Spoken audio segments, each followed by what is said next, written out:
Chapter 968. Princess Wenqing, you are indeed a forgetful person. Yan Zhuixing sneered. A mass of black murderous aura came out from his body and wrapped around his whole body. When the black murderous aura was sucked back into his body, his original appearance was revealed. However, his face was still pale, which was the result of his serious injuries. Yan Zhuixing. Hipster's voice was trembling. She looked outside the palace and suddenly understood everything. No wonder there was no response from the people outside. It turned out that he had returned. In an instant, tears flowed uncontrollably from her eyes and slid down her cheeks. The child who popped his head out from behind her saw Yan Zhuixing's body emitting black smoke and shrank back in fear. However, when he saw his mother choking and crying, he came out like a little adult. He crossed his arms in front of him and said in a childish voice, "Don't hurt my mother." However, it was obvious that the little adult was shivering. He had never seen someone who could change his appearance. Obviously, he was still afraid. However, in order to protect his mother, he still stood out resolutely. "She is your mother?" Yan Zhuixing snorted. He grabbed the child's clothes and brought him in front of him.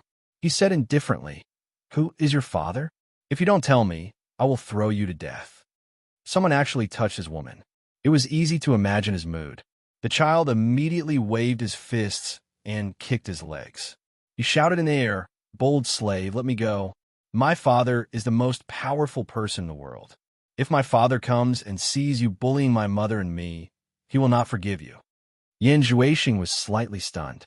The most powerful person in the world couldn't be Yu Qianqiu, right? He thought it was ridiculous. He immediately snorted. "Then I would like to see your most powerful father in the world. Tell me, what is your father's name? Where is he?" As he said, he raised the child over his head and was about to throw him. "Bold slave, my father is Yan Zhuixing. Let me go, or my father will not forgive you." The child was still struggling stubbornly. However, the name he said stunned Yan Zhuixing. After a shiver, he slowly turned around and looked at Wenqing in disbelief with a questioning look. Tears gushed out of Wenqing's eyes. She bit her lips and nodded to Yan Zhuixing, indicating that he was his son. Yan Zhuixing was stunned on the spot. Hipster walked up to him and easily took the child from his arms. She comforted the child who was glaring at Yan Zhuixing angrily and said with a choked voice, "Yan he is the father that you miss every day. Mother lied to me. He is a bad person. My mother said that my father loves me the most. This person bullied me. He is not my father." The child pointed at Yan Zhuixing's nose and said. Yan Zhuixing swallowed his saliva with difficulty and asked with a trembling voice, "You said he's my son?" He couldn't believe that he actually had a son after just one night with Hipster Qing. Hipster nodded again and said with tears in her eyes, "Not long after you left, I found out that I was pregnant. I was full of joy and looked forward to giving you a surprise when you came back. But I waited and waited, and you never came back. After I gave birth to Yin for 10 months, I still waited for you to come back. But you have been gone for 6 years. Yin is already 5 years old. Why are you so cruel? You always come quietly and leave quietly. Why don't you care about my feelings? Do you know how embarrassing it is for a girl to get pregnant out of wedlock? I haven't even dared to take a step out of Wenqing Palace all these years. Have you ever thought about how painful it is for me? Have you always treated me as your plaything? You come when you want and leave when you're tired of playing with me? You don't even bother to say hello. Am I so unbearable in your eyes? If that is the case, then please leave. Don't torture me over and over again." "Mother, don't cry." The child helped Wenqing wipe her tears in her arms. Then he shouted at Yan Zhuixing, "Bad person, get lost. Otherwise, I will get someone to beat you out." Yan Zhuixing stood there motionlessly. Looking at the mother and son, he had mixed feelings. He thought that he would be beaten up like a homeless dog. He never thought that his impulsive action back then would allow him to have a home here and a son. If he had really died in the hands of Yu Qianqiu, then he would still have his flesh and blood here. The monotonous expression on Yan Zhuixing's face changed greatly. He walked over excitedly and opened his arms to embrace the mother and son. He buried his head in Hippie's ear and murmured, "I'm sorry. It's all my fault. Please forgive me. I won't come and go silently in the future. Don't worry. Don't worry. I'll never come and go silently again. What is Immerse's full name? Wenqing kept whimpering and felt sad. After a long time, he choked and said, Yin Yin means fleeting clouds. I thought you thought I was fleeting clouds and would never come back, so I gave him this name. Yin Yin? Yin Juexing pondered for a while and nodded. A swan's ambition can reach the clouds. Good name. Not bad, not bad. His son was naturally good. Yin Yin was a smart child. Although he did not understand what Yin Juexing and Wenqing were talking about, he understood that the stranger who said he would throw him to death was really his father. Instantly, he burst into tears. He bawled loudly, and he was extremely heartbroken. His crying made Wenqing unable to cry anymore. She pushed Yin Juexing away and asked the child, Yinner, what's wrong? Yin Juexing was flustered. He looked at the child at a loss and said nervously, Did I not know how to control my strength and hurt him? Yin Yin turned his head and buried it in his mother's embrace. He choked and said, Mother lied to me. You lied to me. Father doesn't love me at all. He said he wanted to throw me to death. He is a bad person. The more he cried, the sadder he became. It was as though the sky in his heart had collapsed. He was too disappointed. Yin Juexing was dumbfounded. He wanted to slap himself. Why didn't he ask clearly and hit a child the moment he came in? For a moment, this infamous demon in the cultivation world was so anxious that he didn't know what to do. Sweat appeared on his forehead. He looked at Wenqing and wanted to say something, but stopped. He didn't know what to say. Wenqing comforted the child in her arms with tears in her eyes. She looked at Yin Juexing and complained, Don't you have anything good to coax him? Something good? Yes. Yin Juexing suddenly patted his head. The demonic blade flew out and floated in front of him. For him, the only good thing he had on him to please his son was the demonic blade. The sharp curved blade was shining with a blue light with red shadows. It emitted a beautiful and charming color. The dark blade had a strange demonic pattern that exuded an ancient aura. A unique and nimble crescent moon swayed on Wenqing's shoulder. Little Yin Yin only took a peek at it. His eyes suddenly lit up. He immediately looked up and wiped his tears. He stared at the demonic blade and licked his lips. He was attracted on the spot. Although Wenqing wasn't a person in the cultivation world, he could tell that it should be a weapon. He couldn't help but roll his eyes at Yin Juexing. He smiled through his tears and said coquettishly, Is there such a thing for a child to play with? Aren't you afraid of hurting him? Yin Juexing saw that his son liked it and had stopped crying. He immediately heaved a sigh of relief. He waved his hand and said, It's okay. If I don't let it hurt people, it won't hurt people. Little Yin Yin, who was crying so hard just now, immediately forgot what sadness was. After all, he had the temperament of a child. He slid down from his mother's arms. The tears on his face hadn't dried yet, but he bit a finger. He raised his head and looked at the demonic blade floating in the air. He seemed to be wondering how it could fly. Yin Juexing's eyes lit up. He immediately controlled the demonic blade to fly around the house. As expected, it attracted little Yin Yin to clap and cheer. Not to mention little Yin Yin. Even Wenqing was seeing such a magical thing for the first time. His eyes lit up. He didn't know how the demon god would feel if he knew this scene.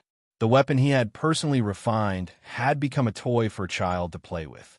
Not long after, little Yin Yin completely let go and chased the demonic blade around the house. However, the physical strength of a child was limited. After a long time, he naturally became tired. In the end, he hugged the demonic blade and fell asleep. Under Wenqing's guidance, Yin Juexing placed him on a small bed and gently covered him with a blanket. At this moment, the pair of husband and wife looked at each other seriously. After a moment of shyness, Wenqing asked with concern, Why do you look so pale? Yin Juexing shook his head and said, You've suffered all these years. These words made Wenqing cry again. He choked and said, It's okay for me to suffer. I'm just afraid that the child will not have a father in the future. No one would have thought that this was the unruly princess who disguised herself as a man and ran amok in the capital. Yin Juexing tilted his head to look at little Yin Yun, who was sleeping soundly. A trace of fear flashed in his eyes. If he hadn't escaped quickly, he would probably have lost his father. He gently let out a breath and comforted Wenqing in his arms. Then, he said something to Wenqing's ear and suddenly carried Wenqing horizontally. He walked towards the bed inside, causing Wenqing to exclaim shyly. The clothes of the man and woman on the bed fluttered in the wind. Not long after, two naked bodies were entangled together. Waves of panting and moaning were covered by a soundproof barrier. This time, Yin Juexing did his best to serve Wenqing, somewhat like making up for it. After the deed, the two of them hugged each other. Their hearts were connected and they talked about everything. Yin Juexing told Wenqing about his background in detail, as well as what he had experienced all these years. He didn't hide anything, including how he had suffered a few losses at the hands of Yu Qianqiu. Wenqing was just a mortal. This was the first time she had heard of the exciting and bizarre stories of the cultivation world. She was even more impressed by Yu Qianqiu, who had tried to kill Yin Juexing time and time again.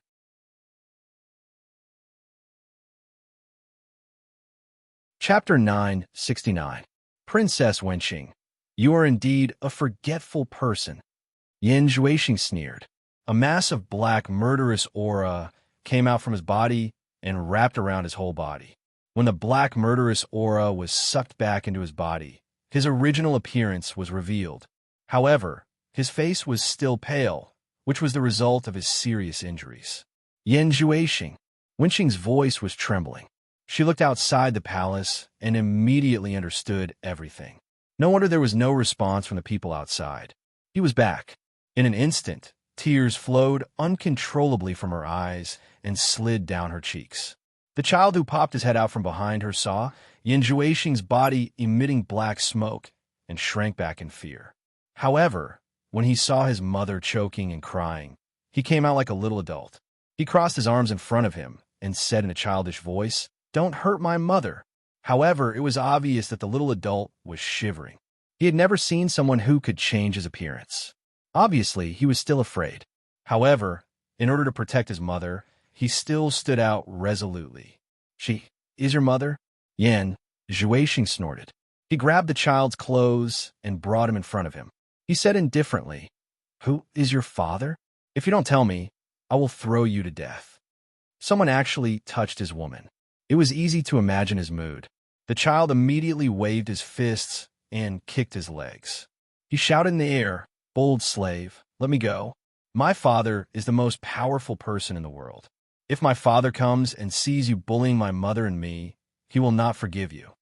Yin Juexing was slightly stunned. The most powerful person in the world couldn't be Yu Qianqiu, right? He thought it was ridiculous. He immediately snorted. "Then I would like to see your most powerful father in the world. Tell me, what is your father's name? Where is he?" As he said, he raised the child over his head and was about to throw him. "Bold slave, my father is Yin Juexing. Let me go, or my father will not forgive you." The child was still struggling stubbornly. However, the name he said stunned Yin Juexing. After a shiver, he slowly turned around and looked at Wenqing in disbelief with a questioning look. Hipster burst into tears and nodded to Yin Juexing with misty eyes. He bit his lips and nodded to Yin Juexing, indicating that he was his son. Yin Juexing was stunned on the spot. Hipster walked up to him and easily took the child from his arms. She comforted the child who was glaring at Yin Juexing angrily and said with a choked voice, "Yin, he is the father you miss every day. Mother lied to me. He was a bad person. Mother said that father loves me the most. This person bullied me. He is not my father." The child pointed at Yin Juexing's nose and said. Yin Juexing swallowed his saliva with difficulty and asked with a trembling voice, "You said he's my son?"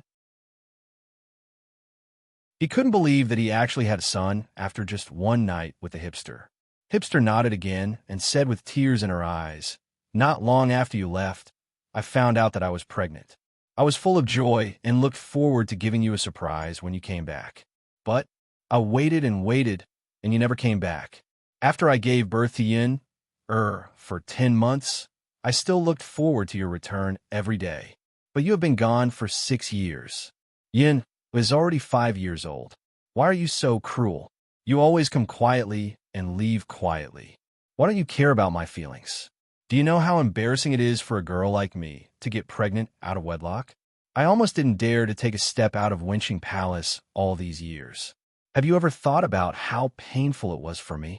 Have you always treated me as your plaything? You come when you want and leave when you're tired of playing with me? You don't even bother to say hello. Am I so unbearable in your eyes? If that is the case, then please leave. Don't torture me over and over again. Mother, don't cry.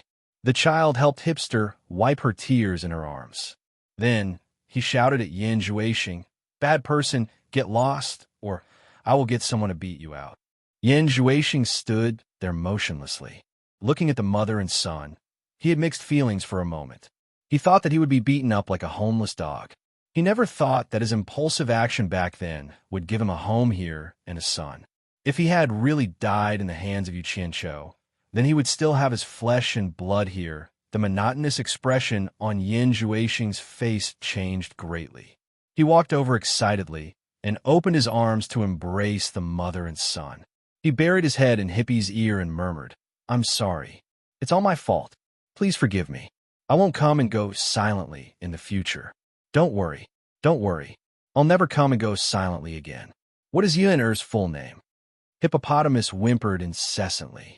After a long while, he choked with sobs and said, "Yin Yun, a homonym for passing clouds and smoke. I thought you thought of me as a passing cloud and would never return, so I gave him this name." "Yin Yun?" Yin Juexing pondered for a moment and nodded. "A swan's ambition can reach the clouds. Good name. Not bad, not bad." His son was naturally good. Yin Yun was a smart child. Although he didn't quite understand what Yin Juexing and Hipster were talking about, he figured out that the stranger who said he would kill him was really his father. Instantly, he burst into tears. Yin Yun was a smart child. Yin Yun didn't understand what Yin Juexing and Hipster were talking about. He bawled loudly, and he was extremely heartbroken. His crying made Hipster unable to cry anymore. She pushed Yin Juexing away and asked the child, "Yin'er, what's wrong?" Yin Juexing was flustered. He looked at the child helplessly and said nervously, Did I not know how to control my strength and hurt him?" Yin Yin turned his head and buried it in his mother's embrace. He choked and said, "Mother lied to me. You lied to me. Father doesn't love me at all. He said he wanted to kill me. He is a bad person." The more he cried, the sadder he became. It was as though the sky in his heart had collapsed. He was too disappointed. Yin Juexing was dumbfounded. He wanted to slap himself. Why didn't he ask clearly? Why did he hit a child the moment he came in? For a moment, the notorious devil in the world of cultivators was so anxious that he didn't know what to do. Cold sweat appeared on his forehead. He looked at Hipster and wanted to say something, but then hesitated. He didn't know what to say. Hipster comforted the child in his arms with tears in his eyes. He looked at Yin Juexing with a good mood and complained, "Don't you have anything good to coax him? Something good?" "Yes." Yin Juexing suddenly patted his head. The demonic blade flew out and floated in front of him. For him, the only good thing he had was the demonic blade to please his son whom he had just met for the first time. The sharp curved blade was shining with a cold blue light with red shadows. It emitted a magnificent and charming color. The dark blade had a strange demonic pattern that exuded an ancient aura. A unique and nimble crescent moon swayed on Hipster's shoulder. Little Yin Yin only took a peek at it. His eyes suddenly lit up. He immediately raised his head and wiped his tears. He stared at the demonic blade and licked his lips. He was attracted on the spot. Although Hipster wasn't a person in the cultivation world, he could tell that it should be a weapon. He couldn't help but roll his eyes at Yin Juexing. He smiled through his tears and said coquettishly, "Is there such a thing for a child to play with? Aren't you afraid of hurting him?" Yin Juexing saw that his son liked it and had stopped crying. He immediately heaved a sigh of relief. He waved his hand and said, "It's okay. If I don't let it hurt people, it won't hurt people." Little Yin Yun, who was crying so hard just now, immediately forgot what sadness was. After all, he had the temperament of child. He slid down from his mother's arms. The tears on his face had yet to dry, but he bit a finger. He raised his head and looked at the demonic blade floating in the air. He seemed to be wondering how it flew. Yin Juexing's eyes lit up. He immediately controlled the demonic blade to fly around the house. As expected, it attracted little Yin Yun to clap and cheer. Not to mention little Yin Yun.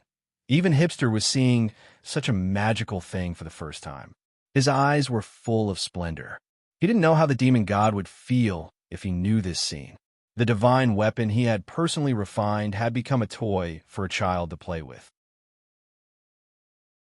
Not long after, little Yin Yun completely let go and chased the demonic blade around the house. However, the physical strength of a child was limited. After a long time, he naturally became tired. In the end, he hugged the demonic blade and fell asleep. Under Hipster's guidance, Yin Juexing placed him on a small bed and gently covered him with a blanket. At this moment, the pair of husband and wife looked at each other seriously. After a moment of embarrassment, Hipster asked with concern, "Why is your face so ugly?" Yin Juexing shook his head and said, "You've suffered all these years." These words made Hipster cry again. He choked and said, "It's okay for me to suffer. I'm just afraid that the child will not have a father in the future." With such an appearance, no one would have thought that this was the unruly princess who disguised herself as a man and ran amok in the capital. Yin Juexing tilted his head to look at little Yin Yun, who was sleeping soundly. A trace of fear flashed in his eyes. If he hadn't escaped quickly, he would probably have lost his father. He gently let out a breath and hugged Hipster in his arms to comfort her.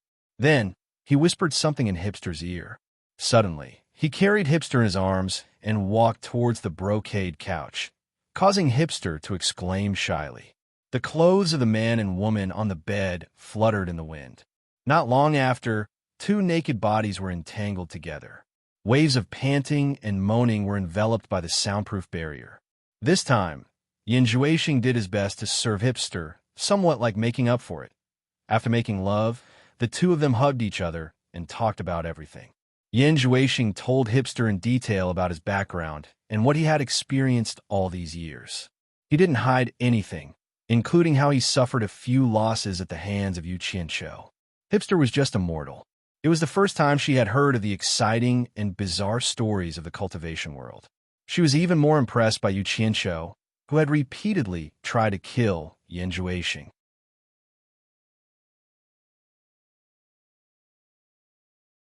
Chapter 970. On the 22nd floor of the World Chamber of Commerce, Wei Chunqiu left the room he had been guarding and walked slowly to the other side of the passage with a puzzled look. There was no other reason. Yu Qianqiu suddenly brought 5 women here and arranged for them to stay on the 22nd floor. Obviously, they had a special relationship with Yu Qianqiu. However, after Yu Qianqiu brought these women here, he ran away. He couldn't find them even if he wanted to solve his doubts. After some deliberation, he decided to personally investigate the matter.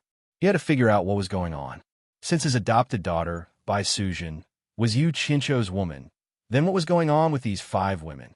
Nongzhu had just arranged rooms for the 5 women and went back and forth between the 5 rooms to ask how satisfied they were. As soon as he went out, he saw Wei Chunqiu walking slowly toward him with a gloomy face and 2 big sleeves. Looking at his face, Nongzhu's heart could not help but pound. There were 25 single rooms on this floor. To avoid him, he had specially arranged these women to stay on this side. There shouldn't be any conflict with him, right? Bat King Wei. Nongzhu bowed respectfully to Wei Chunqiu. Wei Chunqiu looked him up and down and snorted. "You're just a gigolo. I could tell at first glance that you're not a good person." He was not polite to Nongzhu at all and directly scolded him. What did he say? Nongzhu's face twitched, but she did not dare to refute him. His cultivation was much higher than hers, and she was no match for him if they fought. She could only force a smile. "Are these 5 women your people, or Yu Qianqiu's people?" Wei Chunqiu twirled his mustache and asked with squinted eyes. His eyes seemed to regard Nongzhu as a pimp in a brothel. Nongzhu was also a smart person.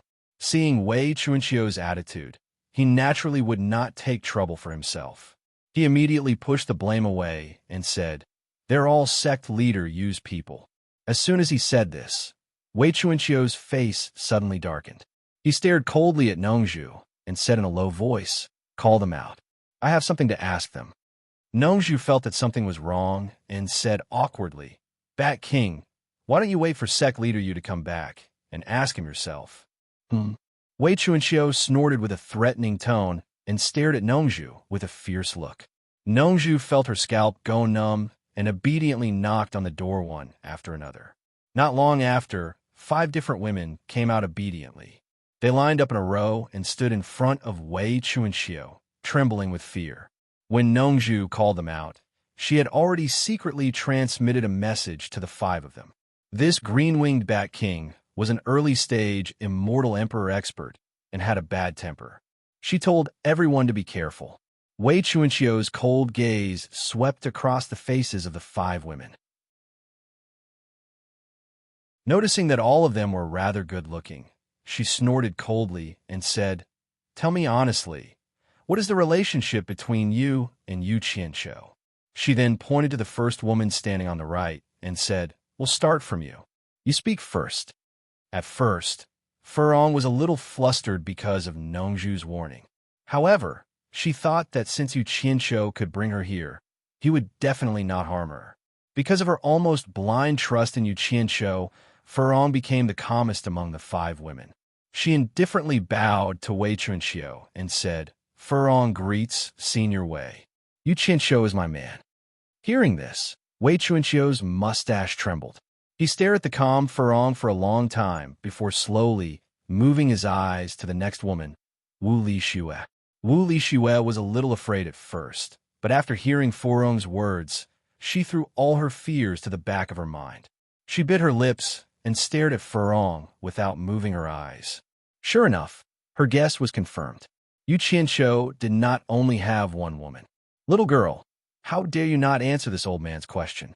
Are you tired of living?" Wei Chuanqiu said in a gloomy voice. Yin Yu, who was standing behind Wu Lixue, immediately sent a telepathic message to remind her and secretly pulled Wu Lixue. Wu Lixue's eyes were filled with tears. She replied with an aggrieved expression, "I am Yu Qianqiu's woman." Wei Chuanqiu suddenly sneered. When his eyes moved to Yin Yu slightly bowed and said, "Me too." Nongzhu, who was standing aside, thought that these were the only 3 women. Because he had investigated Yu Qianqiu's background, he knew that the Temptress of 100 Charms next was the former lover of Yu Qianqiu's master in Ongquansum. The reason why Yu Qianqiu brought her along was that he respected her as his master's wife. However, to his astonishment, the Temptress of 100 Charms followed closely behind Yin Yu and said shamelessly, "Senior, Yu Qianqiu is my man. I am Yu Qianqiu's woman." Hearing this, Wei Chuanqiu and the other women didn't have much reaction. Unexpectedly, Nongzhu suddenly shouted angrily, "Temptress of 100 Charms, don't make irresponsible remarks. There are deities above us. How dare you be so shameless and talk nonsense? Do you want to die?" No one expected that Nongzhu would be so angry. They all looked at her in astonishment. The hostility on Wei Chuanqiu's face disappeared. After a while, he pointed at the Temptress of 100 Charms and asked Nongzhu, "Is there any secret?" "Senior, you are wise." Nongzhu made an obeisance and pointed at the Temptress of 100 Charms who was biting her lips angrily. She said, "This woman is the woman of Yu Qianqiu's former master. To be exact, she should be the wife of Yu Qianqiu's master. It's one thing for her to be shameless, but how dare she ruin Yu Qianqiu's reputation as well? Master's wife." The other women, including Wei Chuanqiu, exclaimed together. Furong, Wu Lixue, Yin Yu, and Zi Yi all looked at the Temptress of 100 Charms in disbelief. Even Yin Yu, who had spent the longest time with the Temptress of 100 Charms, did not know that the Temptress of 100 Charms was Yu Qianqiu's master's wife. If she had known, she would not have encouraged the Temptress of 100 Charms to threaten Yu Qianqiu in the purple bamboo forest in the South China Sea, because it was against human nature. No matter how open-minded Yin Yu was, it was still a little difficult for her to get through this. The seductive look on the Temptress of 100 Charms' face was completely gone. Her smooth cheeks turned pale, and blood appeared on her tightly bitten lips. Obviously, she had bitten her lips. She slowly raised her head and looked at Nongzhu firmly. She said, "Yu Qianqiu is my man. I am Yu Qianqiu's woman." "Bitch, how dare you talk nonsense?" Nongzhu flew into a rage and slapped the Temptress of 100 Charms' face. Huh! The slap made the Temptress of 100 Charms fall to the ground. Although the slap was not lethal, Wei Chunqiu was inexplicably frightened. She looked at Nongzhu speechlessly and found that the toy boy was really cruel. He did not show any mercy when hitting a woman. Yu Qianqiu's master's wife said that she was Yu Qianqiu's woman. The other women were also shocked. They did not expect that such a thing would happen. They did not know what to do for a moment. The Temptress of 100 Charms, who was lying on her side on the ground, coughed slightly. Immediately, a pool of blood came out of her mouth and fell on the white floor. It could be seen that Nongzhu's slap was not light. The Temptress of 100 Charms lay on her side on the ground. She looked at the blood flowing from the corner of her mouth and remained motionless. Zi could not stand it anymore. She looked at her master resentfully and squatted down to help the Temptress of 100 Charms. Yinyu also came to herself and followed Zi to help the Temptress of 100 Charms. "Stop! Don't blame me for being rude to anyone who dares to help her." Nongzhu pointed at Zi and Yinyu angrily. The two women looked at each other and squatted down. They did not know whether to help the Temptress of 100 Charms or not. Zi thought for a while and immediately showed the most lethal look to her master. She begged, "Master." However, this time, Nongzhu directly ignored her. She pointed at Zi and shouted, "Shut up." Zi did not dare to speak at once. "I am an upright person. I don't need anyone's pity." The Temptress of 100 Charms sat up. She pushed Zi and Yinyu's hands away and stood up stubbornly. With blood at the corner of her mouth, she looked at Nongzhu and said, "What did I do wrong? Why did you hit me?" Slap! Nongzhu slapped the Temptress of 100 Charms again and shouted angrily, "Shameless bitch. How dare you talk back to me?" This time, the strength of the slap was obviously stronger. The Temptress of 100 Charms' hair was messed up. She fell to the ground with blood flowing from the corner of her mouth. Wei Chunqiu, who originally wanted to come over and denounce Nongzhu, was dumbfounded and stood aside obediently. It seemed that he wanted to show that this matter had nothing to do with him. He looked at Nongzhu with a strange look, as if he was saying, "Brother, you are so cruel. Are you sure that this woman has nothing to do with Yu Qianqiu? Be careful that Yu Qianqiu comes back to get even with you." The Temptress of 100 Charms only lay on the ground for a while. Then she stood up stubbornly again. She tore a piece of cloth from her sleeve and tied her messy hair behind her head. The blood at the corner of her mouth and her red and swollen cheeks could not hide the firmness in her eyes. The firmness that she would never regret. "Senior Wei, is there anything else? If not, I will go back to my room to have a rest." The Temptress of 100 Charms directly passed Nongzhu and said to Wei Chunqiu, as if Nongzhu had never hit her. Wei Chunqiu looked at Nongzhu and then at the Temptress of 100 Charms. He didn't know what to say. In fact, he was the culprit. If he hadn't come here to interrogate Nongzhu, such a thing would not have happened. "You are really a shameless bitch. I will kill you today, in case you become a laughingstock." Nongzhu snorted coldly. She moved as fast as lightning and directly grabbed the neck of the Temptress of 100 Charms. With the cultivation of the Temptress of 100 Charms, how could she escape from Nongzhu? At this critical moment, Wei Chunqiu suddenly moved and clamped Nongzhu's arm. He looked at Nongzhu helplessly and said, "What are you doing? I haven't finished my question, and you want to kill me? You're looking down on me." He waved his hand, and Nongzhu immediately retreated far away. "Girl, this gigolo said that you were Yu Qianqiu's wife, and you said that you were Yu Qianqiu's woman. What is going on? Why can't I do it?" Wei Chunqiu frowned and said, one of the reasons why he saved the Temptress of 100 Charms was that he was curious. The most important thing was that he didn't know what Yu Qianqiu's attitude was. If he accidentally killed Yu Qianqiu's sweetheart because of him, who knew what crazy things that bad guy would do?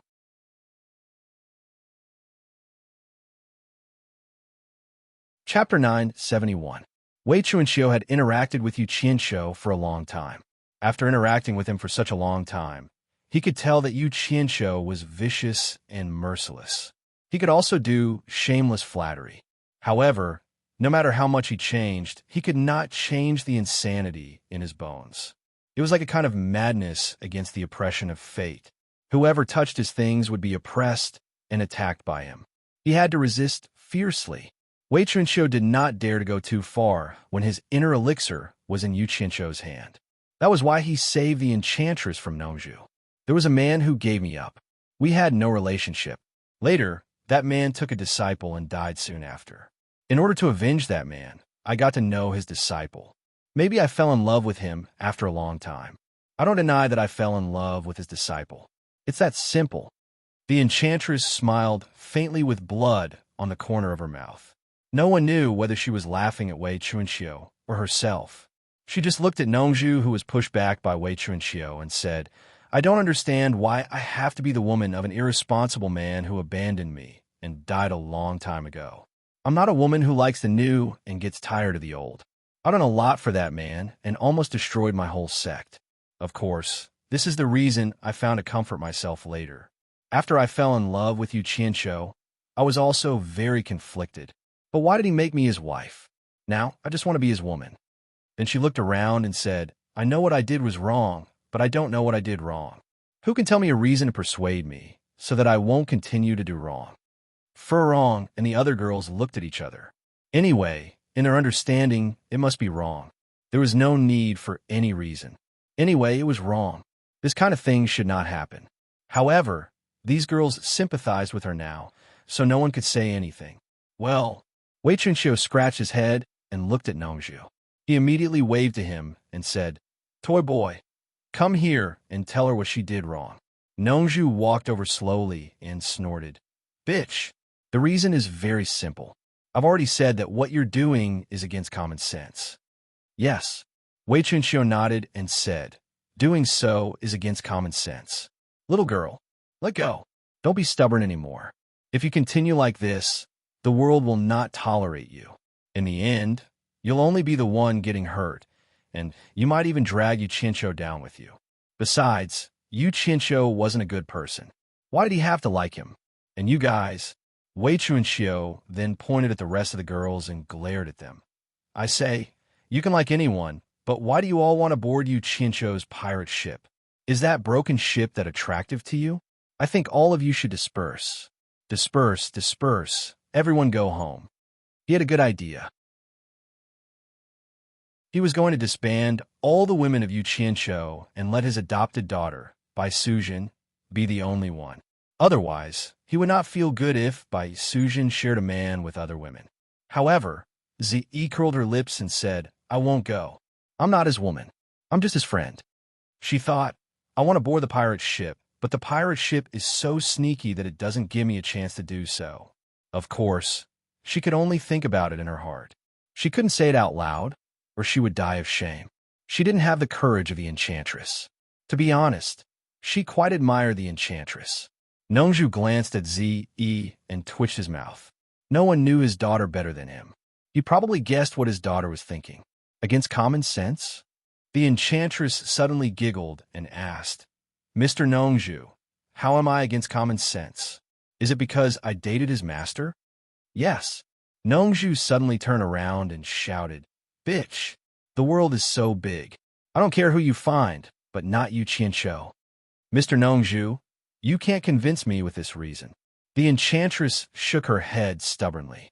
Nongzhu immediately shouted, "Then I'll kill you and end all troubles." "Mr. Nongzhu, you don't have to do it. If Yu Qianqiu wants me dead, he only needs to say one word, and I'll die in front of him immediately." The enchantress smiled faintly. She had long thought that there would be resistance when she was with Yu Qianqiu, but she just thought it was because of the common people's opinions and filthy words. However, she didn't care about those things at all. Since she could be called the enchantress of 100 charms by others, what kind of ugly words had she not heard before? However, she didn't expect that there would be resistance from Yu Qianqiu, which was so strong that it hurt her both physically and mentally. Nongju suddenly squinted her eyes and asked word by word, "Did you two do something out of line?" "No, it's just my wishful thinking," the enchantress said fearlessly. The others looked at them in silence, especially Wei Chunxiu. He couldn't figure out why this gigolo cared so much about this matter. It seemed that he cared about it very much, and his attitude was quite extreme.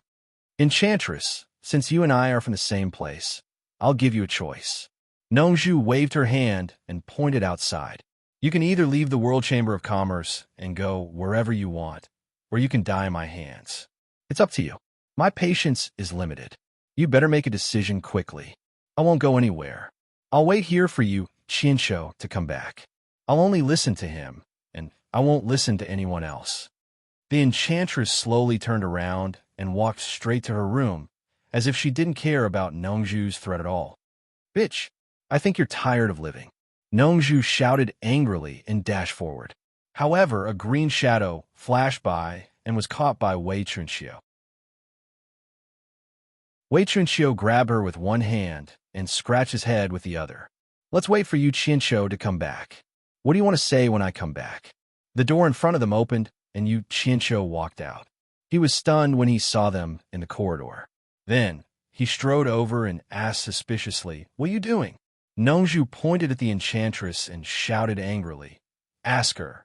Yu Qianshou looked over and saw the enchantress standing at the door, motionless with her back facing the outside. Her messy hair was tied up casually with a rag, and her clothes were a little messy. Yu Qianshou couldn't help frowning and asked, "What's wrong with you?" The enchantress didn't want Yu Qianshou to see her embarrassed appearance.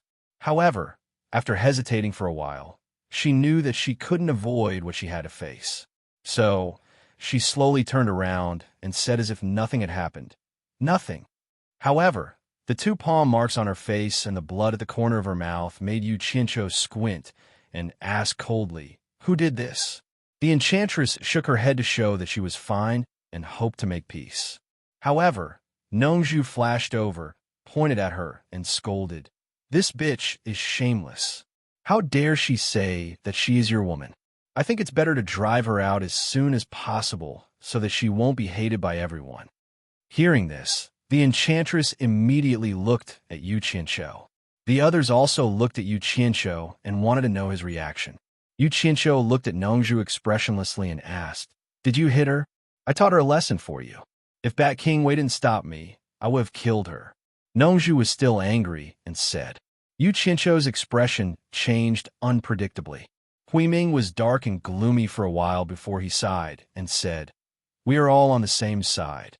What can we talk about? Why did you hit her?" "What? She said that you are her man. Shouldn't I teach her a lesson?" Nongju said harshly. "Are you out of your mind? It's against common sense. Your reputation will be ruined if it is spread out." Yu Qianshou closed his eyes and shook his head.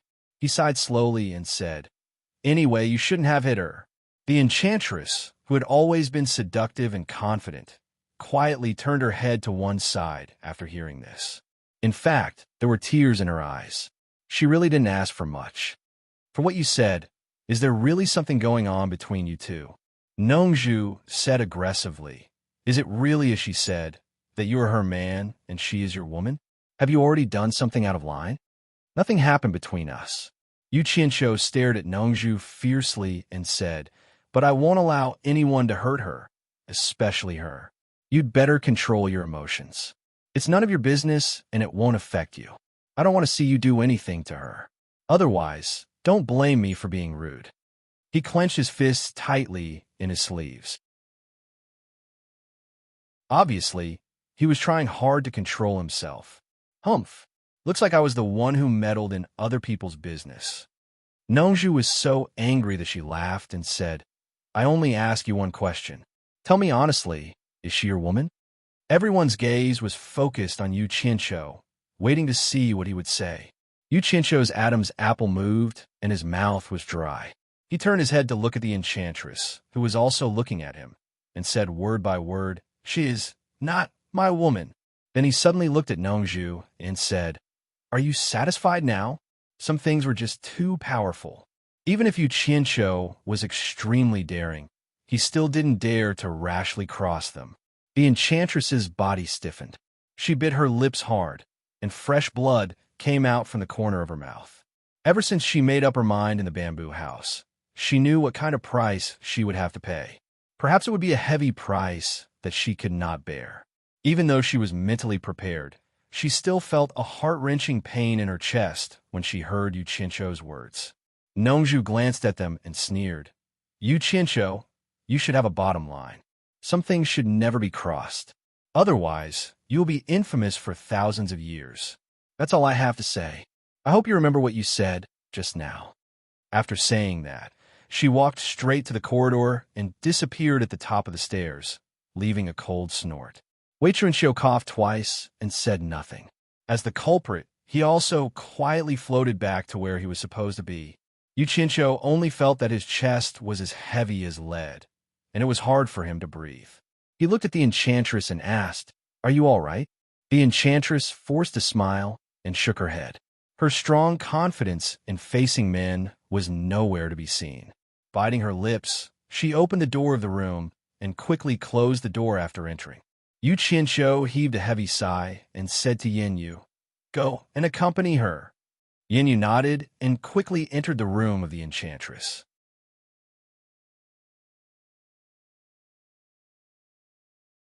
Chapter 972. Furong, Wu Lixue, and Ziyi stood quietly at the side. What happened just now was really emotional for the three of them. From what the three of them knew, the Allure Beauty's actions were wrong. However, the three of them inexplicably felt that Yu Qianzhou's words, "She's not my woman," were too cruel to the Allure Beauty. The three of them stared at the silent Yu Qianzhou, but their ears were paying attention to the movements in the temptress's room. However, they couldn't hear a sound at all. Obviously, she had set up a soundproof enchantment. The three of them were all women, so they could imagine how sad the temptress must be at this time. Maybe she was crying heartbreakingly. Originally, Wu Lixue was the one who was the most troubled and couldn't understand this matter. It was hard for her to accept the fact that so many women ran out of Yu Qianzhou for no reason.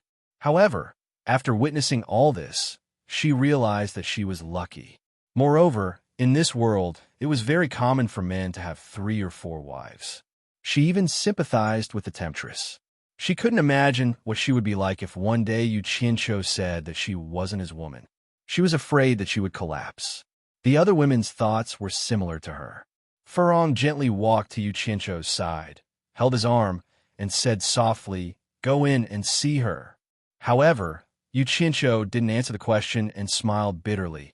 "I quite admire Yonghua now, or should I say admire Master Jean." Yonghua? Master Jean? The women were suddenly confused. They had never heard of these 2 names, but they were guessing which 2 masters in the immortal world were. They even asked foolishly, "I heard from my master that the immortal emperor in the immortal world is called Jean Tai. Is the Master Jean you mentioned him?" Yu Qianzhou immediately rolled his eyes and ignored her. How could he tell them the story of the master and disciple's incestuous relationship? If he told them, wouldn't it make them think of his inner thoughts? He patted the back of Furong's hand and said, "She needs your tolerance more. Otherwise, she will feel even worse if she stays with you every day. Can you understand me?" "I understand." Furong nodded and let go of his hand. She walked straight to the door of the Enchantress of 100 Charms and pushed the door open. After seeing her off, Yu Qianzhou slowly turned to look at Wu Lixue and asked, "Will you hate me?" He was worried that Wu Lixue wouldn't be able to accept the fact that he had too many women. A trace of grievance flashed across Wu Lixue's face, but he still shook his head. He walked to Yu Qianzhou's side and said in a low voice, "Can you help me save little Phoenix, sister?" When Yu Qianzhou heard that, he suddenly felt a headache coming on. Although she was shaking her head to show that she wouldn't, it felt like she was saying, "If you can't save Sister Phoenix, I won't forgive you." But how was he supposed to save a crow that had been dead for so long? If he was seriously injured, he could still think of a way, but in fact he was already dead. However, he couldn't refuse her. Seeing that he was speechless, Wu Lixue thought that he had agreed. She immediately took out the dead crow from her storage pouch and brought it to Yu Qianzhou. Yu Qianzhou was speechless. He didn't know whether to take it or not. and his expression kept twitching. He now deeply understood that it wasn't a good thing to have too many women. Troublesome matters came one after another, and he still missed his single life. Sure, isn't this the crow? Ze curiously stretched her head over and grabbed the crow in Wu Lishue's hand. After confirming that it was indeed dead, she immediately avoided it with a contemptuous and directly stuffed it into Yu Qianzhou's arms. Looking at Wu Lishue, she didn't know whether to laugh or cry. Sure, are you sure? How can something that's already dead be saved? As she said that, she looked at Yu Qianzhou and suddenly realized, I know, you're deliberately making things difficult for him. That's how it should be. She seemed to be taking pleasure in other people's misfortune. It's not a crow, it's a phoenix. Before it died, it said that Yu Qianzhou had a way to save it. When Wu Lishue remembered that the crow had been killed to save her, a look of sorrow immediately appeared on her face. Ze looked at the crow in Yu Qianzhou's hand in disbelief. You said that it can speak? Yu Qianzhou waved his hand at Ze, signaling her to shut up. Holding the crow's leg, he asked suspiciously, Sure, did it really say that I could save it? When he remembered that this crow was the famous phoenix from his previous life, he started to believe it a little. If the number one divine bird in the world could be killed so easily, then it wouldn't be called a divine bird. Even he didn't believe it. Wu Lishue nodded with certainty. Before little sister Phoenix died, she desperately told me to find a way to find you. She said that you could save it. I can save it. Yu Qianzhou held the crow's leg in one hand and swayed it in front of him. He rubbed his chin and muttered. After thinking for a while, he raised his eyebrows and said, Let's go and give it a try. After saying that, he walked toward the room with the crow's leg. Wu Lishue followed closely behind him. Ze naturally wouldn't let go of this opportunity to watch the show. She followed behind the two of them happily. In the room, the crow's corpse was thrown on a table. Yu Qianzhou pinched his chin and walked around the table twice. Ze also followed behind him like a con man. Wu Lishue looked at Yu Qianzhou expectantly. Could it be that it's not completely dead? Yu Qianzhou suddenly stopped and subconsciously asked Ze, who was behind him. Ze looked at him as if she was looking at an idiot. She seemed to be saying, It's already dead, and you still say that it's not completely dead? Forget it. It's useless to tell you. You don't understand modern medicine. Yu Qianzhou said. Then, he turned the dead crow over so that its belly was facing the sky. He pressed 2 fingers on the crow's chest and kept pressing. The 2 girls looked at each other. Ze suddenly asked Wu Lishue, Shuer, your little sister Phoenix is a female? Wu Lishue nodded. Ze immediately looked at Yu Qianzhou with disgust and said with disdain, It seems that not only are you a big liar, you're also a big pervert. You even took advantage of a female crow. Damn it, don't talk nonsense if you don't understand. Yu Qianzhou said with disdain. After pressing the crow's nipples for a while, he bent over and opened the crow's mouth. He blew hard into the crow's mouth. This idiot was doing artificial respiration like in his previous life. How did he think of this? Ze and Wu Lishue looked at him curiously with their mouths open. They had never seen such a treatment method before. They were quite doubtful whether it would work. However, the result was just as the 2 girls expected. After a while, Yu Qianzhou realized that the crow was still dead. He finally gave up and stood at the side, shaking his head and sighing. Wu Lishue leaned over and said with a sad face, Yu Qianzhou, you must think of a way to save my little sister Phoenix. I really can't think of any way to save it, but there's a way that we can try. I'm just afraid that if we fail, your little sister Phoenix's corpse won't even be found. I'm afraid that you'll blame me then. Yu Qianzhou said with a toothache. What is it? Wu Lishue asked worriedly. Yu Qianzhou frowned and said, Do you still remember the phoenix's nirvana that I told you about at your house? Legend has it that the phoenix is an immortal bird. Every time it dies, it can be reborn. I just don't know if it's true or not. But didn't the crows say that it can be reborn after going through a tribulation? I think it should be true, but I'm still a little worried. If it can't be reborn after going through the tribulation, even if it doesn't turn into ashes, it will become a roasted crow. You can burn it back to life with fire? Is that true? Is this crow so magical? It's not a crow, but a phoenix? Ze looked as if she had heard a ridiculous story. She couldn't help but reach out to fiddle with the dead crow on the table. Wu Lixue frowned slightly. She remembered that the crow seemed to have said something about rebirth. She intertwined her fingers together and asked, "Should we try?" Yu Qianqiu immediately shook his head and said, "It's yours, and you have to decide. What if you burn it down? Wouldn't that make you sad? That's the reason why I haven't done anything yet. I'll listen to you." "Sure, since we can't think of any other way, just let him burn it," Zi persuaded Wu Lixue energetically. After all, it wasn't hers, so she was very decisive. Wu Lixue hesitated for a moment, then nodded weakly at Yu Qianqiu, agreeing. In any case, no matter if it was a crow or a phoenix, Yu Qianqiu didn't have a good impression of these dead birds that still tormented people. If they were burned down, so be it. After getting Wu Lixue's agreement, he didn't say anything else and directly grabbed the crow in his palm. A ball of red flames instantly surged out, enveloping the crow and burning it. As soon as the flames appeared, Yu Qianqiu couldn't help but exclaim in surprise. He immediately felt that the dead crow's body was rapidly absorbing the heat from the flames. Wu Lixue and Zi looked at each other. They both saw the clues. A normal bird's feather would most likely turn into ashes upon contact with a raging fire. However, this crow's feather was not damaged at all in the raging fire. This was clearly illogical. Wu Lixue's eyes immediately lit up, feeling a glimmer of hope. TSK. There really is a way. Yu Qianqiu was amazed. He guessed that there really was such a thing as a phoenix undergoing nirvana. The heat released by the ordinary flames in his palm was actually not enough for the bird to absorb. Yu Qianqiu waved his hand towards the window, and a gust of wind swept out. The curtains on the window immediately rolled down, and the red flames immediately shone in the room. Just as the curtains were rolled down, the red flames retracted, and the green flames continued to burn the motionless crow in his palm. After the time it took to eat a meal, the crow still did not move. Yu Qianqiu simply couldn't believe it. Even with the huge amount of heat contained in the green flames, there was still no reaction from the crow. He really didn't know how long it would take for it to absorb. Then let's try the purple flames.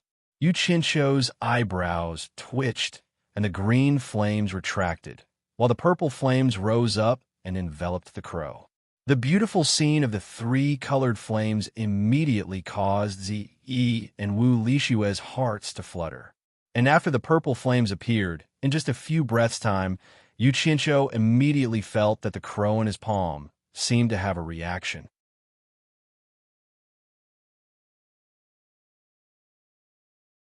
Chapter 973.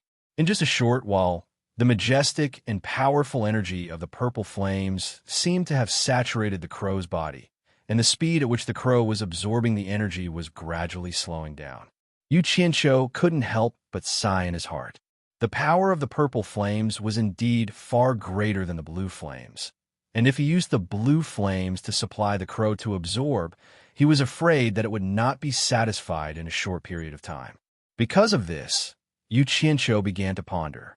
He reckoned that the legendary phoenix's nirvana was actually the dead phoenix absorbing the energy within the flames, and when the energy was saturated, it should be able to be reborn. It was probably similar to charging the phoenix, and, thinking about it, using fire to burn the phoenix was most likely the same. It really was an advanced divine bird, and had already reached the level of high technology in his previous world. At this moment, Wu Lixue and Zi both let out a surprised sound. They saw that the sleeping crow in Yu Qianqiu's palm had begun to emit a faint rainbow halo, flickering in and out of existence, and in an instant it was beautiful.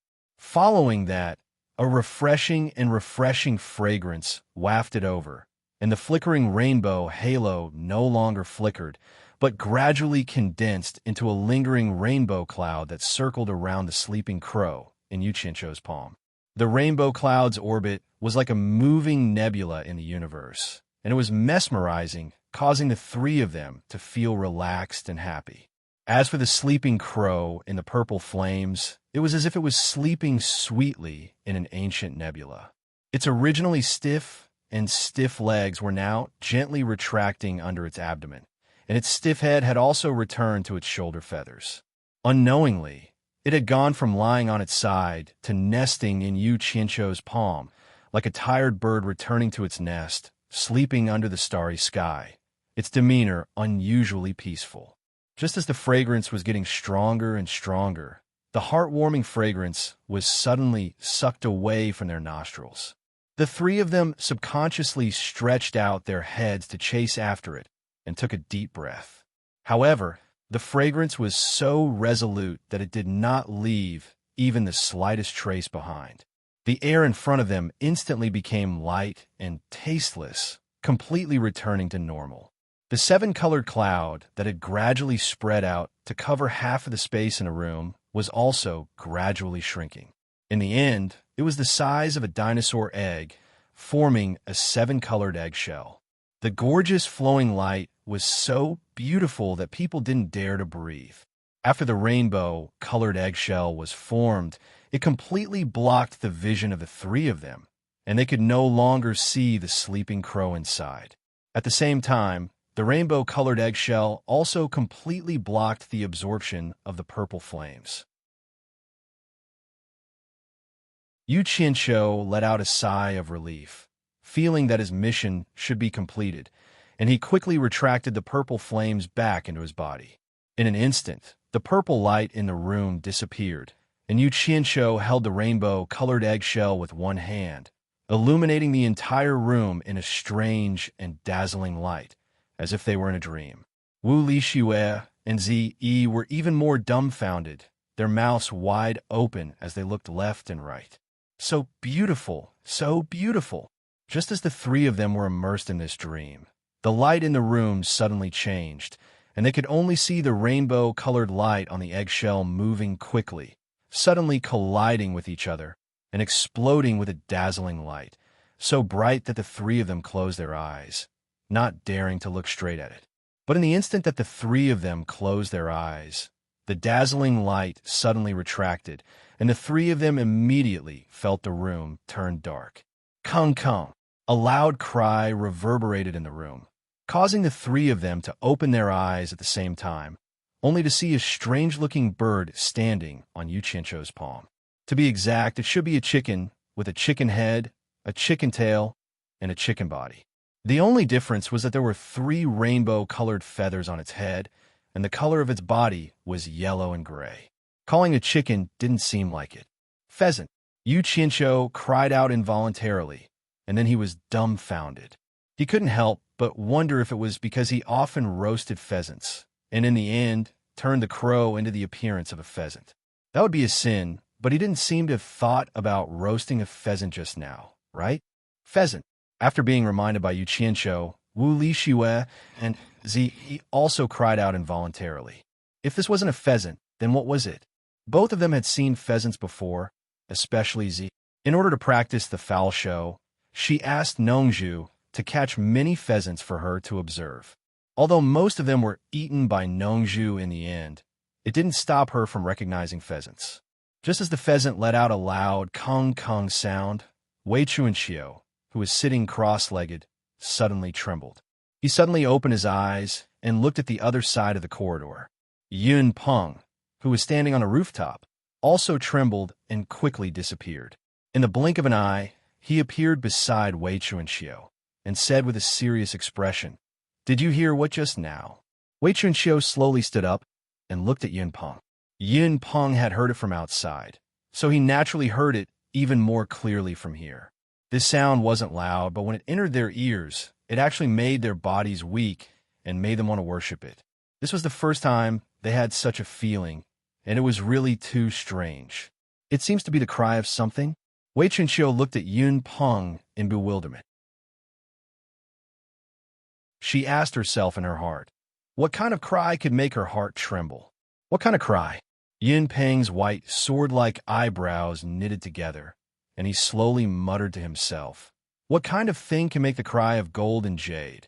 Many years ago, I heard from my late father that in ancient times, There was a divine beast phoenix that descended from the god realm to the immortal realm. The cry it made was like the resonance of gold and jade, sonorous and mellow. Could it be the cry of a phoenix? Phoenix? Are you kidding me? There must be something wrong with your brain.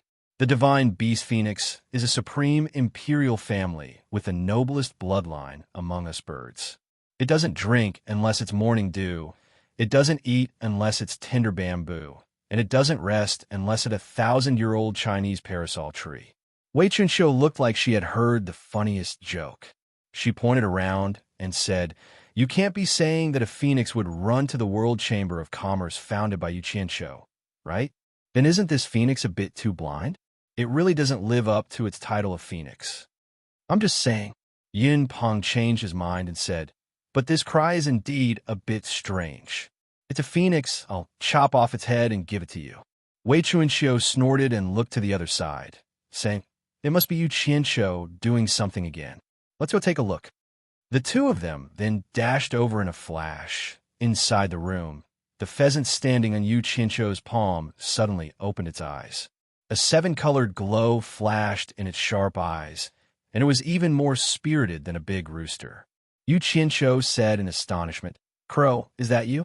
How did you turn into a pheasant?" "You're the one who turned into a pheasant." "Ah." The pheasant cried out in fear and flapped its wings to fly up. Its two claws were frantically clapping in the air. Yu Qianshou's face instantly darkened.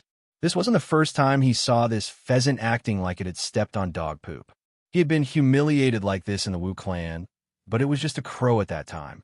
But this action undoubtedly proved that this pheasant in front of him was the crow of the past. "Ah, this pheasant can talk." He looked at Wu Lixue and said in astonishment, "Shua, this pheasant is that crow of yours." "Shut up. I'm not a pheasant." The pheasant flapped its wings and arrived in front of Zi. It spoke in a clear and melodious voice. "I don't drink unless it's morning dew. I don't eat unless it's tender bamboo. And I don't perch unless it's 1,000-year-old parasol tree. I am a phoenix." Wu Lixue had heard these words more than once in the Wu clan. Back then, in order to correct Wu Lixue's bad habit of calling herself a crow, Crow had repeatedly warned Wu Lixue about these words. Wu Lixue, who was at the side, immediately applauded and cheered. "Little Sister Phoenix, you really came back to life. Big Sister Shuer." The pheasant was also pleasantly surprised. It seemed to have tears in its eyes as it landed on Wu Lixue's shoulder. It hugged Wu Lixue's neck and whimpered, "That evil person didn't hurt you, right?" "No." A beautiful woman and a pheasant gave off a strange feeling as if they had just escaped from death and met again. They were being overly sentimental. Zi immediately clicked her tongue and walked to Wu Lixue's side. She looked at the pheasant that could talk with curiosity. At this moment, the room's door was suddenly pushed open. Wei Chunxiu and Yun Peng stood side by side at the door. Their gazes swept across the room and locked onto Wu Lixue's shoulder. They had heard the conversation clearly from outside. They actually heard someone claiming to be a phoenix. The two of them were shocked and immediately opened the door to verify the situation. However, when they saw the pheasant on Wu Lixue's shoulder, they were a little confused. After all, they had never seen a phoenix before. They had only heard the legends of phoenixes. In the legends, phoenixes all had colorful feathers and were indescribably noble. How could it look like a pheasant? Yu Qianshou was stunned. It was actually Yun Peng and Wei Chunxiu. Seeing that the two of them were staring at the pheasant on Wu Lixue's shoulder, he immediately laughed and said, "It's really rare for two seniors to come together. I wonder what noble purpose do you have?" The two of them looked at each other. Wei Chunxiu looked at the pheasant that was hugging Wu Lixue's neck and asked, "It's a phoenix?" Her tone was full of doubt.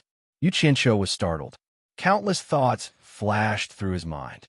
He immediately said perfunctorily, "You heard it young like a toad. Do you think it looks like a phoenix? It's clearly a pheasant." "You are the pheasant." When the pheasant heard someone insulting it, it immediately retracted its wings and jumped on Wu Lixue's shoulder. Its sharp eyes suddenly flashed with colorful light. It stared at Wei Chunxiu and Yun Peng and said, "So it's a white-feathered great peng and a green bat. You actually dare to question this god's identity. How dare you? Unexpectedly, Wu Lishue grabbed it and directly held it on his waist.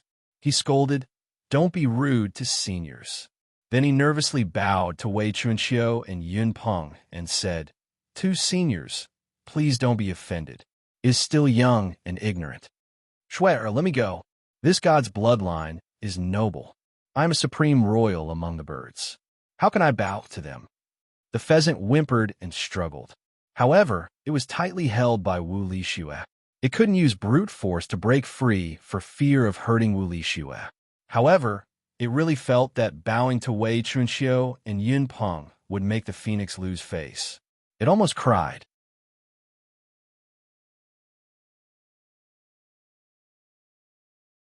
Chapter 974. Yu Qianqiu saw some clues from the increasingly shocked expressions of Yun Peng and Wei Chunxiu. He knew that it was meaningless to continue perfunctorily, so he walked to Wu Lishue's side and casually slapped the pheasant's head. Then, he smilingly scolded, "So what if you're a phoenix? It's so big that even a bird can't compare. At most, it's a pheasant." This slap made the pheasant squeal. It struggled under Wu Lishue's arm. "Yu Qianqiu, you dare to hit this god?" It shouted that it wanted to fight Yu Qianqiu to the death. Yu Qianqiu couldn't be bothered with this useless fella that could be easily killed by Yan Zhuixing. He stretched his hand towards the door and walked out with Yun Peng and Wei Chunxiu. The three went up to the rooftop and set up a soundproof barrier. They stood side by side in front of the white jade railings. Yun Peng and Wei Chunxiu stood on the left and right of Yu Qianqiu.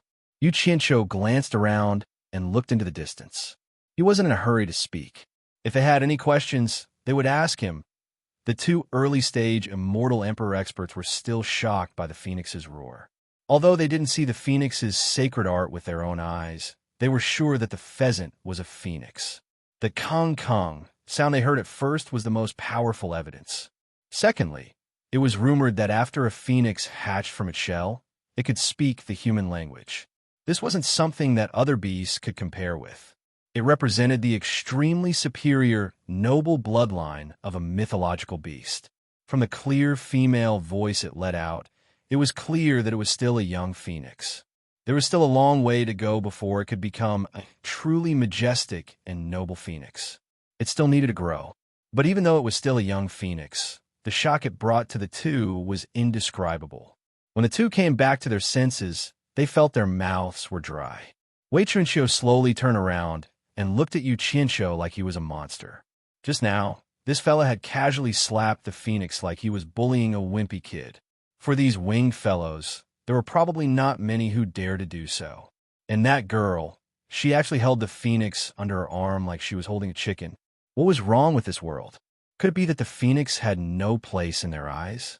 However, what Wei Chunxiu couldn't figure out the most was that the phoenix was a divine beast that lived in the immortal realm. If it wanted to descend to the immortal realm, it should be a real adult phoenix. Why did a young phoenix appear, and why did it fall into this brat's hands? It was simply unimaginable.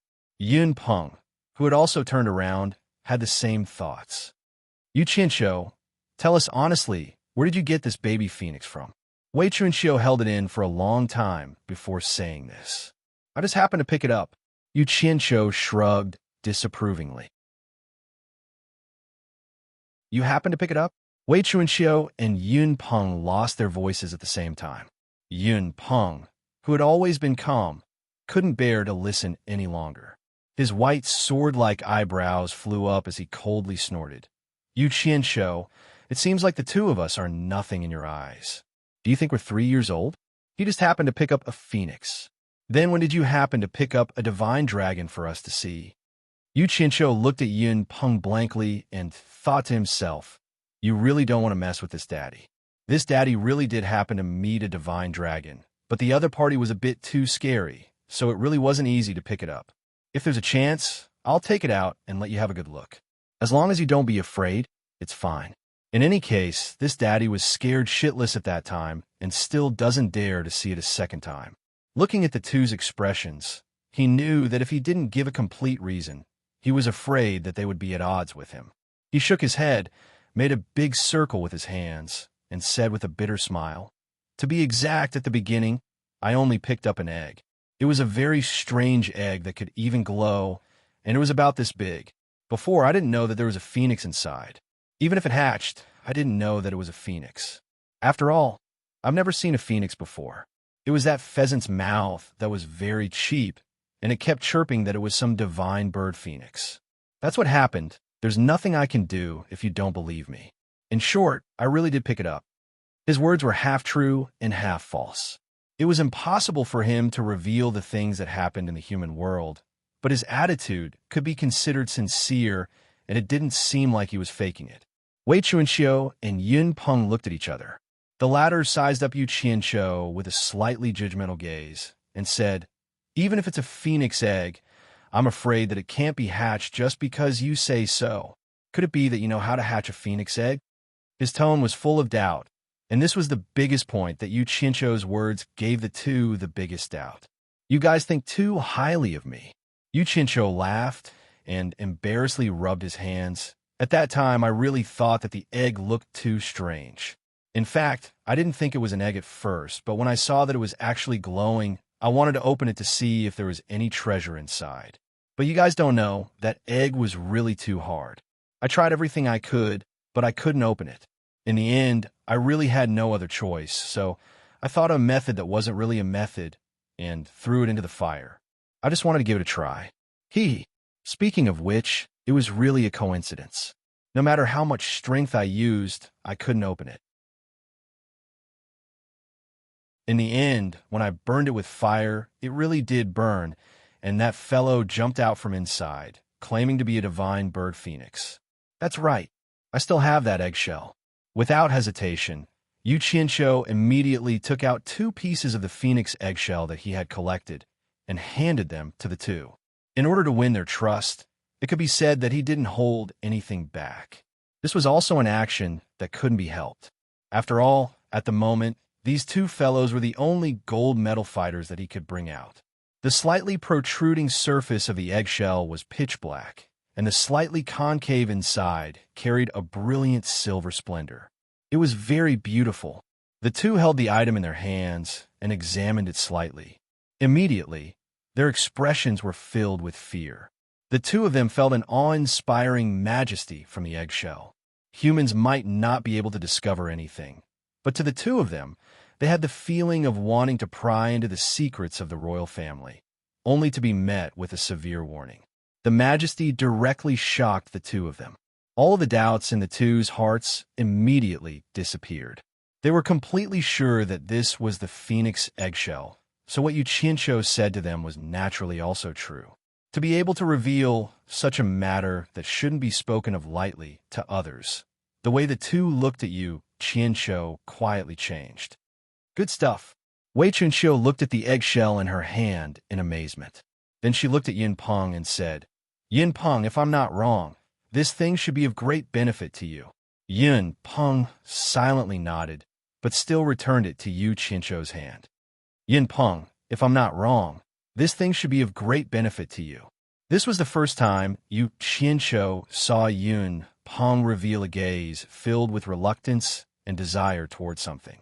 He asked with some curiosity, "Senior Yun, why don't you tell me what benefit this thing has to you?" Yun Peng tried his best to shift his gaze away from the eggshell. He knew in his heart that if this eggshell was in the hands of someone else, he was afraid that he would go all out to snatch it, because this thing was too precious to him.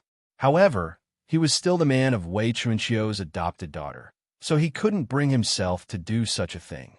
Seeing that he didn't want to say anything, Yu Qianqiu looked at Wei Chunqiu suspiciously. Wei Chunqiu looked at the eggshell in her hand thoughtfully for a while, then suddenly frowned and said, "Phoenix egg. Phoenix egg. I seem to have heard of a legend a long time ago, but it's too long ago, I can't remember, but it seems I remember." Wei Chunqiu suddenly stared at Yun Peng and asked, "Could it be the legendary phoenix Trueblood?" Yun Peng slowly turned his head, his eyes revealing a strange expression, and nodded vigorously. Wei Chunqiu suddenly came to a realization and said, "I understand. I finally understand this thing is indeed of great benefit to you. Phoenix true blood? Yu Qianqiu's heart itched when he heard this, and pulled on Wei Chunqiu's big sleeve, and said, Bat King Wei, what is Phoenix true blood? Wei Chunqiu looked at him, and seemed to be a little hesitant, as if considering whether to tell him or not. But looking at the eggshell in her hand, and then looking at Yun Peng, she finally organized her thoughts, and said in a deep voice, According to legend, the divine beasts of the god realm are the dragon and the phoenix, the bee sovereign and the bird sovereign. To be able to become a sovereign, there is naturally something extraordinary that cannot be compared. According to legend, the phoenix will experience 9 tribulations, bathing in the flames of nirvana 9 times, and every time it successfully goes through a tribulation, its cultivation will become stronger. It can be said to be a kind of evolution in the midst of death, and it is very miraculous. However, Phoenix true blood is not something that can be found in every phoenix. Only the blood of a phoenix that has experienced 9 tribulations is qualified to be called Phoenix true blood, and only such a phoenix has the chance to give birth to a phoenix egg. Yu Qianqiu was startled and looked at the eggshell in his hand and said, Then the connection between the two is very simple. Wei Chunqiu said with a serious expression, Phoenixes are born to experience 9 tribulations, and can be said to have experienced many disasters before they can ascend to the position of sovereign and make all birds submit to them. Legend has it that when a phoenix lays an egg, it thinks of the many disasters that will befall its children in the future, and its heart is filled with grief, so it weeps blood and cries in sorrow. There seems to be a saying called Phoenix weeps blood. In short, this means that when a phoenix lays an egg, the eggshell will be stained with Phoenix true blood. With your intelligence, you should understand what I mean. Yu Qianqiu made an "oh" sound and shook the eggshell in his hand as he nodded repeatedly and said, What you mean is that this eggshell is stained with Phoenix true blood, and this Phoenix true blood is very beneficial to Senior Yun. At least you are smart. Wei Chunqiu praised him, and then winked as he used his elbow to nudge Yu Qianqiu and said, Look at how Senior Yun helps you protect the World Commerce Chamber every day, and even saved your life from the hands of Gray Cloud Xian last time. Even if he doesn't have meritorious service, he has worked hard. Shouldn't you show some appreciation? The meaning of these words was very clear. It was nothing more than asking Yu Qianqiu to give this phoenix eggshell to Yun Peng. When these words came out, Ren Yun Peng, who was usually very calm, couldn't help but tremble slightly. He turned his head and didn't dare to look at Yu Qianqiu. Presumably, the heart in his chest was beating nonstop.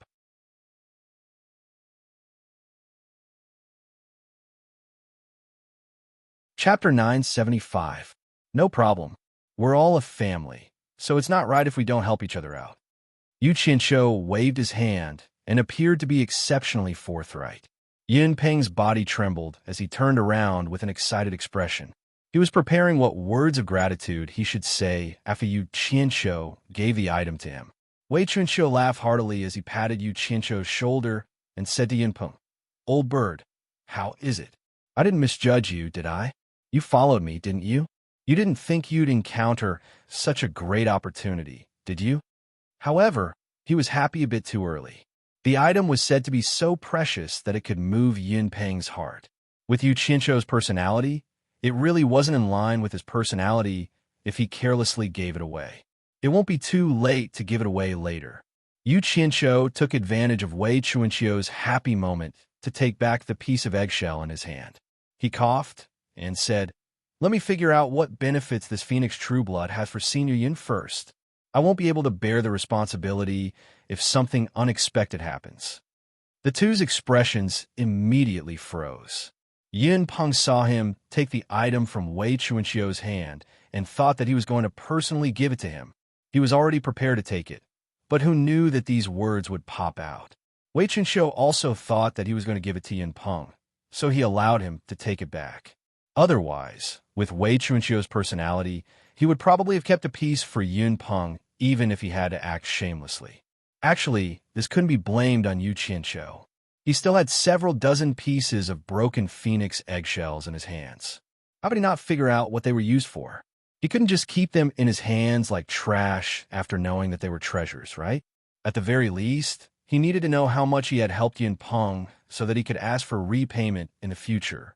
You brat, you can't be thinking of going back on your word, right? Wei Chunxiu naturally felt like he had been played. Look at what you're saying.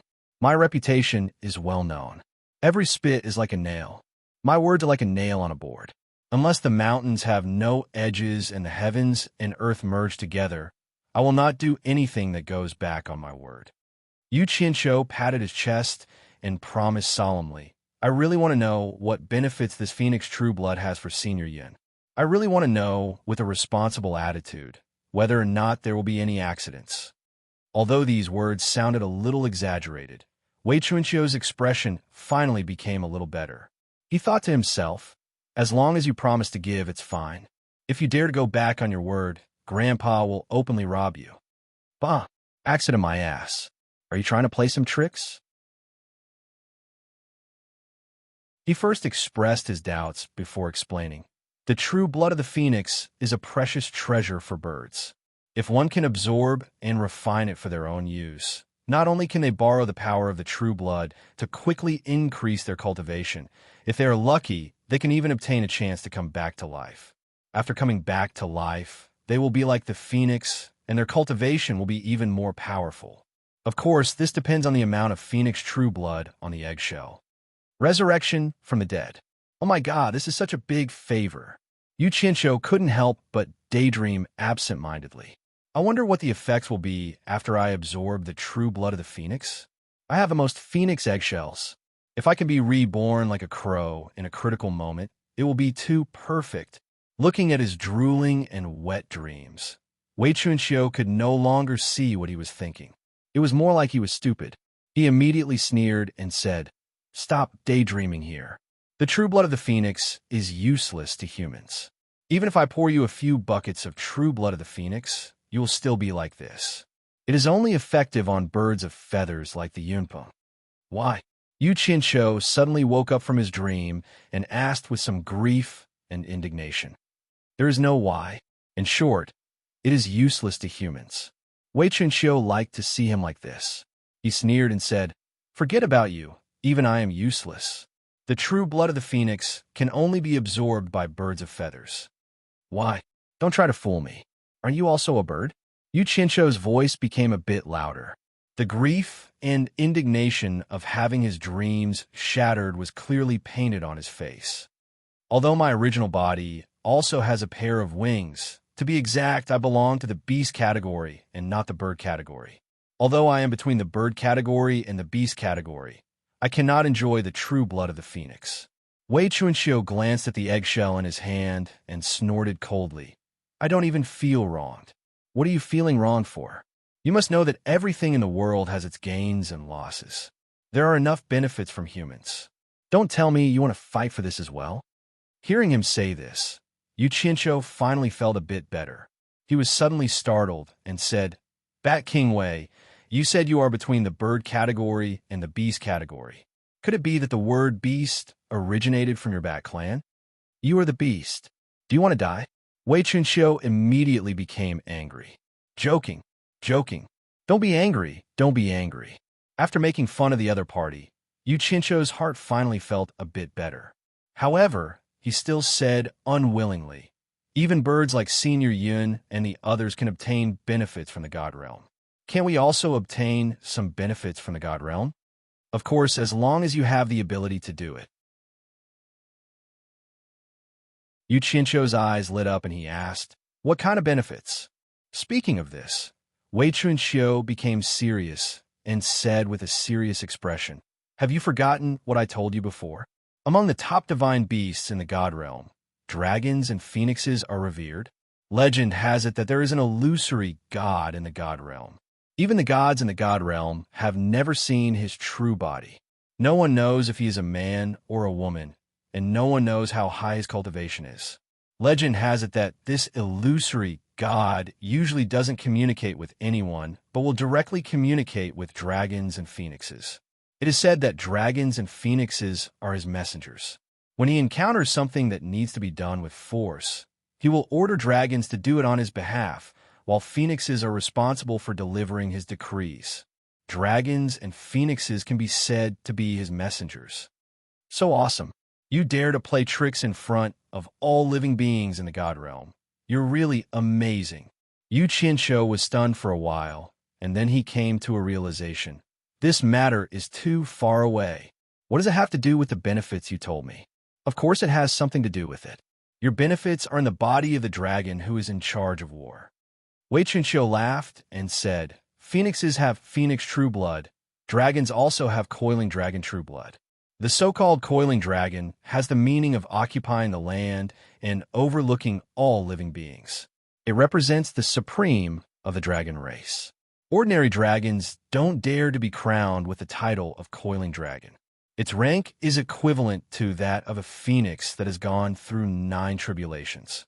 As long as you find the coiling dragon that is like a 9 tribulations phoenix, capture it and release some coiling dragon true blood. Then smear it on your whole body to ensure that the toughness of your skin is unparalleled in the world. I reckon that the treasures in the immortal world won't be able to harm you at all. This benefit is not bad, right? TSK. If the coiling dragon true blood really has this benefit, then it is indeed very good. Yu Qianqiu suddenly reacted after a moment of relaxation. He said with a dark face, Old bat, are you playing with me? Just think about it. The 9 tribulations phoenix was already very powerful. The martial envoy coiling dragon who was in charge of war was naturally even more amazing. If he had the ability to capture the coiling dragon and release his blood, then wouldn't he be able to do whatever he wanted in the immortal world? Even immortal Emperor Jin Tai wouldn't be a problem.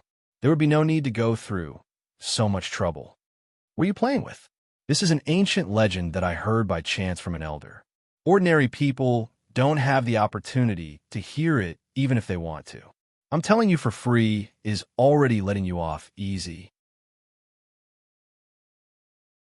Wei Qianqiu pointed at Yin Peng, who was also listening with a face full of yearning, and said, If you don't believe me, ask him if he has heard of it before. Yu Qianqiu looked at Yin Peng suspiciously. Yin Peng was startled for a moment before shaking his head at Yu Qianqiu. His white sword-like eyebrows suddenly trembled as he stared at Wei Qianqiu and slowly asked, The elder who told you these legends, could it be the one who told you about the past of Zheng, Yi, and Ming? Wei Qianqiu was startled for a moment before he nodded with a respectful expression and said, I was really lucky to meet him and hear some stories from him. He said with a sigh, as if he was very nostalgic. Seeing the two talking so mysteriously, Yu Qianqiu's curiosity was piqued again. When he heard the story of Tai Shu Zheng, demon god Yi, and the woman named Ming from Wei Qianqiu's mouth, he once suspected something. Although immortal Emperor Jin Tai had ruled the immortal world for countless years, the era of Zheng, Yi, and Ming was long before Jin Tai. Almost no one in the immortal world knew about such a long time ago, but the elder Wei Qianqiu spoke and was able to know the secrets of Zheng, Yi, and Ming. Obviously, he was not an ordinary person. Bat King Wei, who is this elder you're talking about? Yu Qianqiu curiously asked. However, after Wei Qianqiu and Yin Peng looked at each other, they seemed to be a bit secretive and didn't say anything. The more it was like this, the more Yu Qianqiu's heart itched. He immediately threw the matter of being tricked to the back of his mind and pulled Wei Qianqiu's sleeve like a child asking for candy. He chuckled and said, We are all family, what is there to hide? If it's really inconvenient to say it, I won't force you. Why don't you find an opportunity to introduce me to this elder? Let me see the elegant demeanor of this senior. He still liked to walk the path of the higher-ups. Don't always pull and pull, okay? Wei Qianqiu pulled back her sleeve from Yu Qianqiu's hand and waved her hand with a dignified expression. Don't ask me this again in the future. This elder is not someone you can meet just because you want to. Everything depends on fate. If you're really fated to meet him, you'll meet him sooner or later. All right, don't get sidetracked. Give the thing to Yin Peng. Yin Peng also nodded with a dignified expression as if he knew something about this elder. After observing their expressions, Yu Qianqiu knew that it was useless to continue asking. It seemed that he would have to start with Bai Sujin if there was a chance in the future and let Bai Sujin ask Wei Qianqiu. Presumably, With Bai Sujin's help, they would be able to dig out the identity of this mysterious elder from Wei Chunxiu's mouth. The reason why he was so curious was that people of Wei Chunxiu and Yun Peng's age and level generally wouldn't easily call anyone elder. Even with immortal Emperor Jintai's power, age, and cultivation, the two of them wouldn't call him elder. If there was someone older, the two of them might call him old ghost or something like that. But for someone like this to respectfully call him elder when he wasn't even in front of him, it was a bit strange. This person was most likely not simple.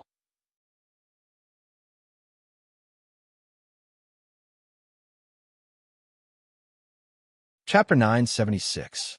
Seeing the two's expressions, Yu Qianqiu knew that he wouldn't be able to get anything out of them. After some hesitation, he handed the 2 pieces of eggshells to Yun Peng. Yun Peng, on the other hand, was a little hesitant. If Yu Qianqiu was an outsider, it wouldn't be a big deal for him to directly snatch it. But because of his relationship with Wei Chunxiu, if he accepted it, he would owe Yu Qianqiu a big favor. Wei Chunxiu saw through his hesitation and directly took the things Yu Qianqiu handed over. He slapped them into Yun Peng's hands and smiled. Why think so much? Don't be polite with this kid. The eggs he's gesturing at are so big. I believe there are more than these 2 pieces. If you don't have enough, then find him. As he said this, he looked at Yu Qianqiu and teased.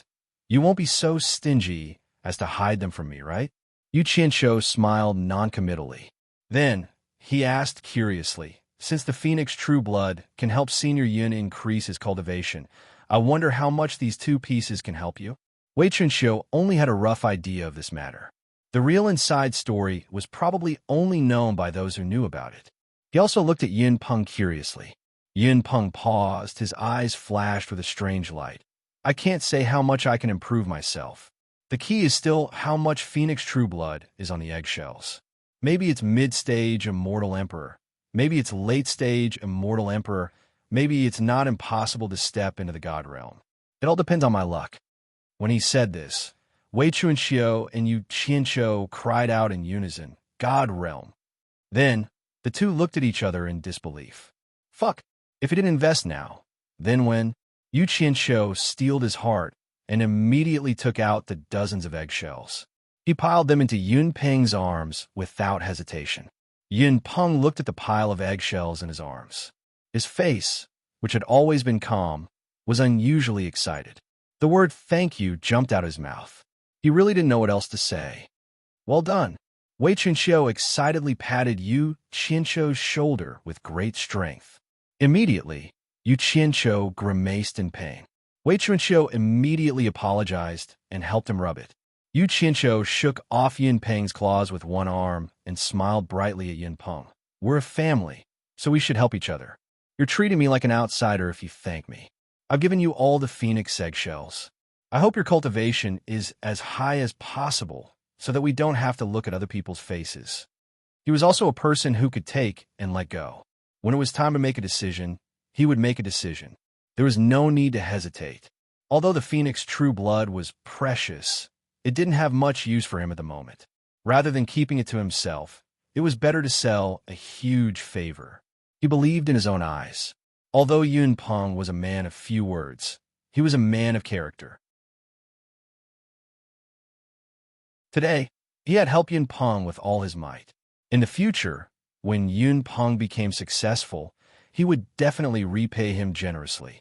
After seeing this scene, Wei Chunxiu twirled his mustache and looked at Yu Qianqiu with a slight nod. His expression was full of praise. He didn't think that Yu Qianqiu would be so generous as to give such a precious phoenix eggshell to Yun Peng without reservation. However, what surprised him even more was still to come. He saw Yu Qianqiu take out a green bead the size of an egg. With a smile, he held it in his palm and brought it in front of him. Niden! Yun Peng was startled. He didn't understand what the two meant. He was right. It was indeed the Niden. Moreover, it was the Niden that Yu Qianqiu had stolen from Wei Chunxiu. Looking at it now, it would most likely be returned to its original owner. Wei Chunxiu naturally saw through Yu Qianqiu's intentions. He couldn't help but feel excited.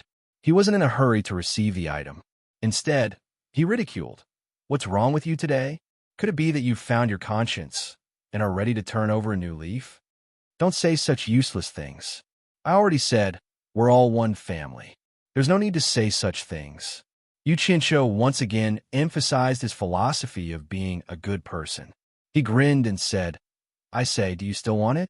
If you don't, then forget it. He acted as if he wanted to take it back. How could Wei Qianqiu not want it? He opened his mouth and sucked. The green bead the size of an egg shone with a green light. It drilled into his mouth and went into his stomach. This is your Niden? How did you condense a Niden? Yin Peng's face was filled with shock. He didn't know that Wei Qianqiu cultivated the 10,000 Demon Heart Sutra. Wei Qianqiu glanced at Yu Qianqiu and smiled sheepishly. Don't ask anymore. When the opportunity is ripe, I'll naturally tell you the whole story. Yin Peng looked at Yu Qianqiu again. He couldn't figure out how Wei Qianqiu's Niden ended up in Yu Qianqiu's hands. Seeing that Yin Peng still had a puzzled look, Wei Qianqiu patted Yu Qianqiu's shoulder and changed the topic. Kid, your luck is a little too good. You can even pick up a phoenix egg? Maybe it's because my luck is good. Seeing that his exaggerated words caused the two to roll their eyes at him, Yu Qianqiu immediately changed his words and sighed. Luck my ass. Logically speaking, I picked up this egg and hatched it with my own hands. This little phoenix should be close to me, but strange. This little bastard is like an enemy to me. Instead, he's as close as a sister to Schwer. So heartless. Her. This might be the problem of your character that you were talking about. Wei Qianqiu patted his shoulder and used his words to stop him. In the end, Yu Qianqiu rolled his eyes and said, heartless. Speaking of that phoenix chick, after putting away the eggshell, Yin Peng pondered for a while and said, although there are probably only a few people in the immortal world who have seen a phoenix, we still have to be careful. It's best to make it appear less often. Otherwise, it might cause big trouble. Hearing that, Wei Qianqiu's playful expression also froze and became somewhat serious. Yu Qianqiu looked at the two of them suspiciously and asked why. Because the phoenix's descent means that the world is about to be in chaos. Wei Qianqiu said in a deep voice. There is such a saying. Yin Peng nodded and said, legend has it that a phoenix appeared 100,000 years ago. At the same time, it also brought with it a star orb that is said to be able to make people become gods. In the end, it caused a fierce battle between Jin Tai, Bai Qi, and the demon lord of 10,000 swords. That battle caused chaos in the three realms. Isn't this the sign that the phoenix's descent will cause the world to be in chaos? Although I don't know if it's a coincidence or if it's true, once others know that another phoenix has descended, the consequences can be imagined. Especially Jin Tai. I'm afraid he won't sit by and do nothing. So, it's better to keep this matter secret. He had always been a man of few words. Today, he was able to say so many words of advice to Yu Qianqiu in one breath. It was obvious that he sincerely regarded Yu Qianqiu as one of his own. It was clear that Yu Qianqiu's generous act of buying people's hearts was effective. I understand. I'll go and tell them now, so that they don't cause any unnecessary trouble. Yu Qianqiu turned and left with a solemn face. He naturally understood the seriousness of this matter. In the holy land of Baiwan nations when family, in the forbidden area where when Lanfeng usually cultivated, Yin Juexing knelt on the ground, opened his arms, and looked up to the sky. His expression was frighteningly distorted, and his nails had sunk deep into his palms. The blue veins on his forehead and neck were bulging ferociously. His eyes were bloodshot, and his face was flushed red. He knelt on the ground and shouted silently at the top of his lungs. After maintaining this state for a long time, he suddenly roared angrily. Yu Qianqiu. The continuous roar reverberated in the forbidden area. Fortunately, Wen Rue, who was standing respectfully at the side, had already set up a soundproof barrier. Otherwise, this roar would have alarmed everyone in the holy land of Wen family. Yin Juexing roared until there was no sound. Then, he hugged his head with his arms and fell to the ground. He curled up and panted heavily. His eyes were red, as if he was a beast that wanted to eat a human. After being seriously injured by Yu Qianqiu last time, he hid in the Baiwan nation's imperial palace to recuperate. In order to maintain the smooth flow of information to the cultivation world, he set his eyes on Wen Lanfeng in the Holy Land of Wen family, because he was confident that he could control Wen Lanfeng with his current cultivation. In the end, after sneaking into the Holy Land of Wen family with Shochen's appearance, he did not find Wen Lanfeng after searching inside and outside. Instead, he found Wen Rui, who had been out of contact for a long time, and found that the other had broken free from the control of his demon eye. Wen Rui did not know Shochen and was once again controlled by Yin Juexing due to carelessness. After asking, Yin Juexing found out that Yu Qianqiu already had a panacea in his hands to remove the control of his demon eye. Wen Lanfeng asked for a panacea to remove Wen Rui's control. After asking about Wen Lanfeng's whereabouts, he found out that Wen Lanfeng had long been summoned by Yu Qianqiu and had not returned. As for where he went, Wen Rui did not know due to Wen Lanfeng's secrecy. Since he'd taken control of Wen Rui once more, he couldn't avoid inquiring about the myriad Devil Palace and Flower Palace. He more or less sensed that with Yu Qianqiu's ruthlessness, Yu Qianqiu would probably not let the myriad Devil Palace and Flower Palace off. The result was not much different from what he had expected. Yu Qianqiu personally went to the Flower Palace to settle the score. Fortunately, Ma Jugu of Fuxian Island arrived in time, and his mother and sister escaped. However, they were forced to leave the Flower Palace where they had lived for many years and fled to Fuxian Island. As for the Palace of 10,000 Demons, as expected, it had been completely razed to the ground. Yu Qianqiu had erased it from the face of the cultivation world. What made him most miserable was that his grandfather and father were forced to commit suicide in public to beg Yu Qianqiu to let the rest of the 10,000 demons go. In the end, after his grandfather and father shed their blood, Yu Qianqiu still killed the rest. The senior brothers left by Bing Chengzi also died together, and Yu Qianqiu did not let any of them go. At the thought of his grandfather and father being forced to commit suicide, Yin Juexing was in so much pain that he almost collapsed. He hated Yu Qianqiu, but he hated himself even more. He hated himself for being overconfident and not listening to his grandfather's advice. He hated himself for not knowing that there was always someone better out there. As a result, this disaster was brought upon him, and his family was forced to either die or escape. He fell to the ground with his head in his hands and quietly curled up. After a day and a night, he regained his indifference and slowly woke up from the ground. He gradually got up and walked out step by step. Wen Rui followed him respectfully. After a few steps, he saw Yin Juexing suddenly turn around and stare at him indifferently. "You don't need to follow me anymore. Just hide here and do what you should do. I hope I have a chance to summon you in the future." After saying that, he turned around and walked out with a resolute expression. Wen Rui respectfully saluted behind him and said, "This subordinate is always at master's command."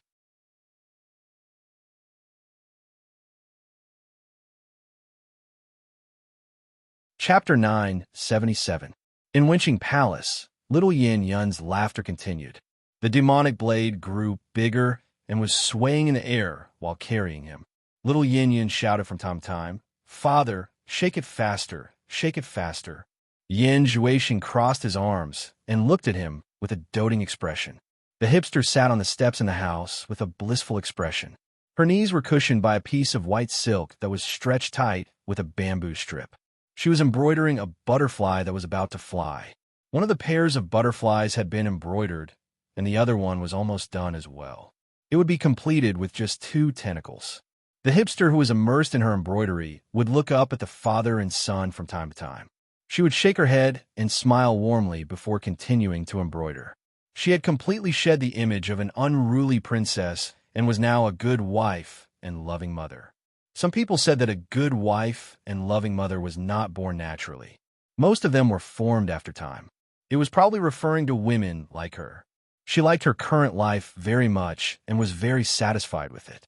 The exciting cultivation world that Yin Juexing told her about was not tempting to her at all because it was too far away from her.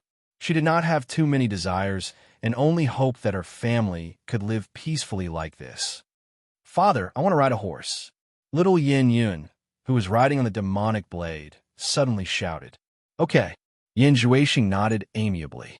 The demonic blade flipped over, and little Yin Yun landed in his father's arms with a cheer. The demonic blade also quickly shrunk and flashed into Yin Juexing's storage bag. Yin Juexing put down his son and knelt down on all fours.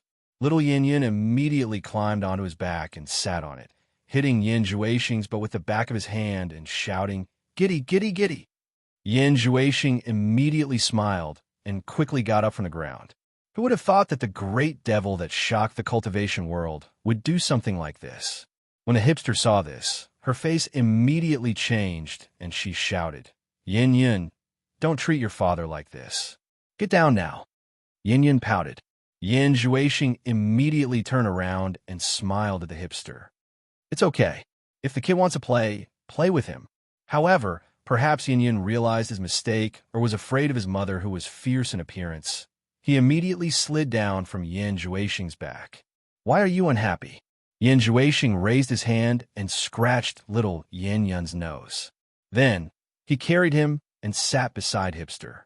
Wen Qing glared at the father and son pair, then continued to bury her head in embroidering her butterfly. Seeing that his son was still looking away with a straight face, Yin Juexing immediately turned his little head over and frowned. "Yinner, don't be angry with your mother. Remember, when you grow up, you have to take good care of your mother, or I will be unhappy." Yin Yun pouted and said, "Don't I have father to take care of me?" His words obviously still remembered the hatred of Wen Qing scolding him. He completely had the temperament of a child. "If father goes far away, can't you help father take care of mother?" As soon as Yin Juexing's words came out, Wen Qing beside him trembled and suddenly turned to look at him. After the expression on her face changed for a while, she didn't see any other meaning from Yin Juexing. It seemed that he was just educating a child. She then lowered her head and continued to embroider her butterfly, but the stitches were messy. It seemed that she was a little absent-minded and worried about something. "Then I will take care of mother, but father, don't go too far away. Come back soon." Yin Yun threw himself on him and said while hugging his neck. Yin Juexing smiled and replied with an in. He gently patted his back and asked, "If father goes far away, will you miss father?" Wen Qing suddenly bit her lips while Yin Juexing glanced at her slightly. "Yes. Why?" Yin Yun propped himself up and looked at Yin Juexing righteously. He said, "Because father is the most powerful person in the world. I will think that father will teach me to be the most powerful person in the world when he comes back." The most powerful person in the world? The scene of Yu Qianqiu severely injuring him and causing him to flee appeared in Yin Juexing's mind, but he still said, "Okay, it's a deal." He held his son in his arms again and looked outside the palace with a resolute gaze. He thought to himself, "Father won't let you down. When father comes back, you will see the most powerful father in the world. I will also train you to become the most powerful person in the world." After all, a child's physical strength and energy were limited. After playing for a while, he soon fell asleep on Yin Juexing's shoulder. Yin Juexing gently carried him into the room and settled him down. Then he came out and sat beside Wen Qing. He looked at Wen Qing, who was embroidering and had a lot of thoughts. Finally finished, Wen Qing heaved a sigh of relief and pulled Yin Juexing's thoughts back to reality. She said with a smile, "Let me see how good Madam's craftsmanship is." When he took the embroidery from Wen Qing's hand, his nose slightly twitched and he smelled a little blood. He glanced at Wen Qing's hand and saw a few small needle marks on her left index finger. Obviously, she was pricked by an embroidery needle. In fact, the embroidery needle was not sharp. It could be seen how absent-minded she was to be able to prick her finger. Yin Juexing looked at the embroidery carefully. There were 2 pairs of butterflies hovering on a big, auspicious red peony flower. There were a few spots of blood beside the peony flower. Obviously, it was left by the embroidery needle when it pricked her hand. "It's really beautiful. I can almost smell the fragrance of the peony flower. And these 2 butterflies are almost alive. I didn't expect the dignified Baiwan Kingdom's princess to have such craftsmanship." Yan Juexing glanced at Wen Qing, who was stunned at the side, and pointed at the tentacle of a butterfly. He shook his head and said, "But the stitches here are obviously not tight enough. It's a little messy. Little Qing, are you thinking of something?" Wen Qing came back to her senses and stared at him. She bit her lip and said, "Are you leaving again?" Yan Juexing smiled and exerted force in his hand. The round bamboo strip with the white silk immediately shattered into dust. He shook the embroidery, folded it, and put it into his storage bag. He said with a smile, "I want to keep this embroidery with me. Whenever I see it, I will think of you and Yun'er." The meaning in his words was very obvious. He had already indirectly answered Wen Qing's question. In fact, the conversation he had with his son before was to let her be mentally prepared. "Can you not leave me and Yun'er behind? Stop fighting and killing. Can't you just stay with us mother and son for the rest of our lives?" Hipster suddenly knelt down in front of him, hugging his leg as she pleaded. However, Yan Juexing's indifferent expression as he looked outside the palace made her unable to continue pestering him. She could only take a step back and squeeze out a forced smile. "Then how long will you be gone this time? When will you be back?" Yan Juexing turned around and reached out to caress her cheek. He said with a smile, "The reason I'm leaving this time is so that one day our family can live together forever. I have already forged a demonic body and can live forever. Yun'er also has the aptitude for cultivation, so he can at least live for a long time. However, how can I bear to see you grow old alone?" The image of her white hair while her husband and son were still young appeared in Wen Qing's mind. She couldn't help but shudder and didn't know what to do for a moment. When she woke up from her daze, she realized that she had already been carried by Yan Juexing to the bed in the inner room. Needless to say, it was another flood of erotic light. After their indulgence, the two of them hugged each other naked. Yan Juexing caressed her smooth body and sighed. "You don't have to worry about Yun'er's future. I have already made arrangements in secret. When he grows up and starts to understand, there will naturally be people who will teach him what to do. Could it be that you are so heartless to abandon us and leave on your own?" Wen Qing sobbed as she lay on his chest.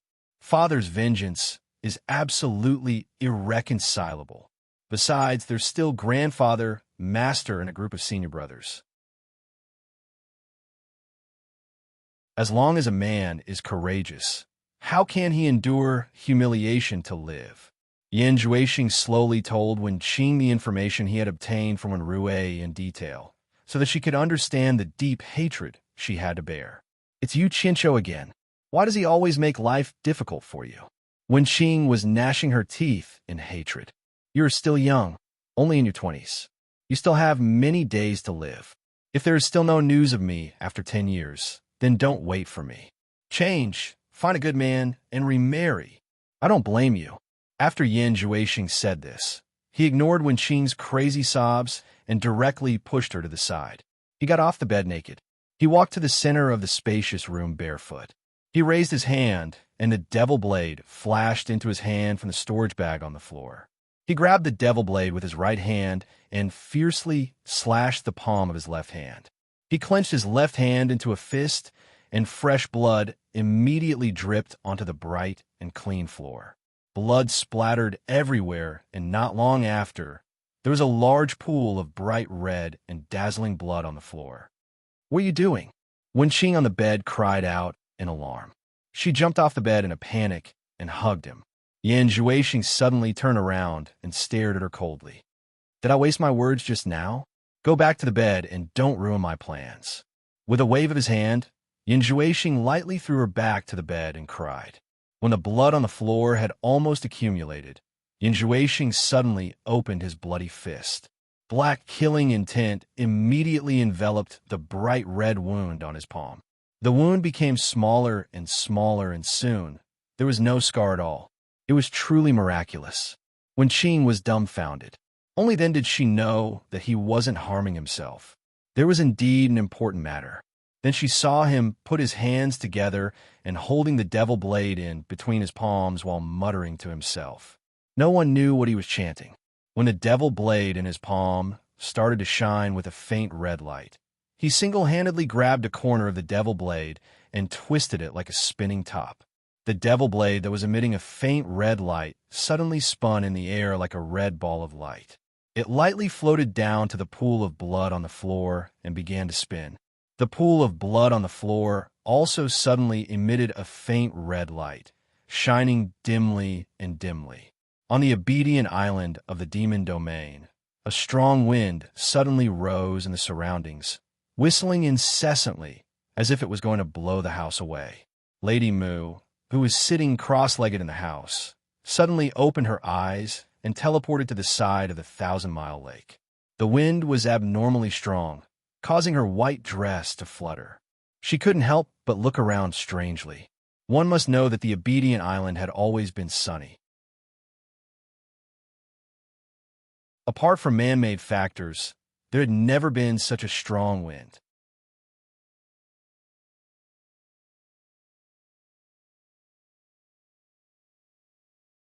Chapter 978.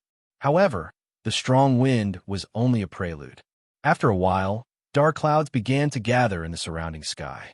The clear sky above the 1,000-mile lake was rapidly compressed by the dark clouds, shrinking at a visible speed. The demons and ghosts around the 1,000-mile lake all looked in the direction of the lake in bewilderment. Not knowing if something big was going to happen, Lady Mu had lived in the demon-ghost domain for many years, but she had never heard of such an abnormal phenomenon above the 1,000-mile lake. For a moment, she looked around in surprise. All of a sudden, the rippling lake water around the obedient island became completely still. Not only the surroundings, but even as far as the eye could see, the entire lake had become deathly still. Not even the wind could move it, causing one's heart to sink.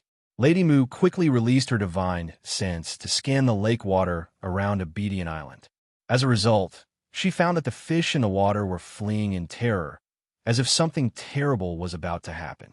With so many abnormal phenomena gathered together, Lady Mu did not dare to hesitate and quickly took out a silver ball. Yu Qianqiu had told her that if there was anything abnormal in the demon ghost domain, she should immediately report to him. Moreover, it was such a strange phenomenon, so she did not dare to delay. Otherwise, if something happened, she, a small tree demon, could not bear the consequences regarding the affairs of the demon ghost domain. Although Yu Qianqiu was a hands-off manager, once something really happened, he would immediately take the top priority to deal with it. After all, the demon ghost domain was the foundation of the demon ghost immortal exterminating formation, the strongest line of defense against the strong enemies of the outside world. After receiving Lady Mu's call, Yu Qianqiu immediately put down everything he was doing and appeared on Obedient Island. However, as soon as he appeared, he was caught unprepared by the strong wind around him. He thought that he had gone to the wrong place, and then he realized that he had been ambushed. Purple flames quickly covered his body, and at the same time, he held the divine sword in his hand, intending to kill all the enemies who dared to ambush him. After quickly seeing the situation around him, he was slightly relieved. He immediately turned around and shouted angrily, "Lady Mu, what's going on?" Lady Mu was shocked by his powerful entrance with the divine sword in his hand and purple flames.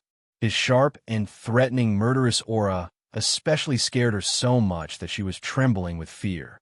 Faced with the scolding, Madame Mu hurriedly bowed and said, "Mister, I don't know what's going on either. This abnormality happened just now." This little demon couldn't figure out the situation and didn't dare to delay, so she immediately summoned Mister to keep watch. Yu Qianqiu narrowed his eyes and stared sharply at Lady Mu's face. Seeing that she did not seem to be lying, he quickly retracted the purple flames and the divine sword. His robes fluttered in the wind. He then looked up into the sky and saw that the last ray of light had been completely annihilated by the dark clouds. From the looks of it, it was not far from Obedient Island. In the blink of an eye, the sound of the wind became even stronger, and the world became so dark that one could not even see their own fingers. There was a crackling sound of thunder in the sky, and bolts of lightning crisscrossed in the sky, illuminating Lady Mu's slightly frightened face. Ever since she grew up in the demon domain, she had never seen such a situation in the demon domain. Lady Mu looked at Yu Qianqiu with a panicked gaze from time to time, Bolts of lightning crisscrossed and flashed, illuminating Yu Qianqiu, who was standing with his hands clasped behind his back. Yu Qianqiu's expression was cold and emotionless. His eyes quickly swept around like an owl, and no one knew what he was thinking under his cold face. As the sky darkened and the thunder grew louder, a bright moon was held up by Yu Qianqiu, illuminating the surroundings with a vast expanse of whiteness. After the dazzling white light faded a little, the heaven's eye mirror showed the scene of a certain place in the demon domain. It was the entrance of the 9th netherworld cave. However, compared to the changes in the sky, the 9th netherworld cave was the same as usual. There was no abnormal phenomenon, eliminating the possibility of someone coming out of the netherworld. Then, the scene in the heaven's eye mirror quickly changed, scanning the entire demon domain at an extremely fast speed. Nothing could escape Yu Qianqiu's eyes. However, the strange thing was that after using the heaven's eye mirror to inspect the entire demon domain, he found that other places were the same as usual. There was no change except for the sky above the 1,000-mile lake, which was shrouded by the inexplicable dark clouds. Thinking of the position where the last ball of light had disappeared in the sky, Yu Qianqiu's eyes fell directly on the position corresponding to the surface of the lake. Lady Mu didn't know what he had found, so she also looked in that direction. Almost at the same time, the deathly still surface of the 1,000-mile lake gradually began to ripple. To be exact, the lake water began to swirl. At the position they were looking at, with that place as the center, a whirlpool gradually appeared. Boom! A thunderbolt fell from the sky and directly struck the center of the whirlpool. Then boom, boom, boom. A series of dazzling greenish-white thunderbolts struck the center of the whirlpool. The scene was extremely strange. Lady Mu secretly glanced at Yu Qianqiu, thinking that he might have found something since he had looked at that position in advance. Yu Qianqiu frowned. There was no mention of such a thing in the past torturer's history. What was going on? Could it be that there was... Yu Qianqiu's twinkling eyes paused. His pupils suddenly shrank as he stared at the center of the whirlpool. He remembered that below that position was probably the sealed entrance to the demonic realm. Last time, he had dived down to check, and it was almost in that position. Could it be that the entrance to the demonic realm was about to open? Yu Qianqiu was shocked when he thought of this. If the demonic realm opened, all the demons and ghosts of the demonic realm would come out one after another. How could he resist them alone?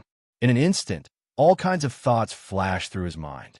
If that was really the case, he could activate the demonic ghost immortal punishing formation and summon Yunpeng and Wei Chunqiu to help. Even if the heroic army turned out in full strength, and all the cultivators in the human world resisted with all their might, they probably wouldn't be able to resist the numerous heroes of the demonic realm. That was the strongest force in the 3 realms that had once suppressed the immortal and netherworld realms. Moreover, if the situation became critical, the cultivators in the human world might not be willing to stand firmly on his side. If only Master Bai Changchun was here. As the whirlpool gradually expanded, the lake water surged layer by layer. It wouldn't be long before it was level with the land of Shantian Island. When Yu Qianqiu thought of how the demonic ghost domain had been awe-inspiring in the human world for so long, but now was going to be destroyed in the hands of his generation, he felt indignant.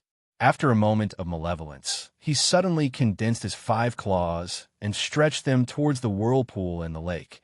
Under the illumination of the flashing lightning, snow-white frost rapidly spread across the surface of the lake with a ga sound. In a short while, the huge area of the lake with the whirlpool as the center was frozen into a block. A whirlpool that was estimated to be 100 meters in diameter and dozens of meters deep was inlaid in the frozen lake. But it only paused for a few moments. A few bolts of lightning struck down and immediately smashed it into pieces. The lake water below stirred the ice and began to rotate again. Yu Qianqiu's 5 fingers moved again and immediately froze the whirlpool.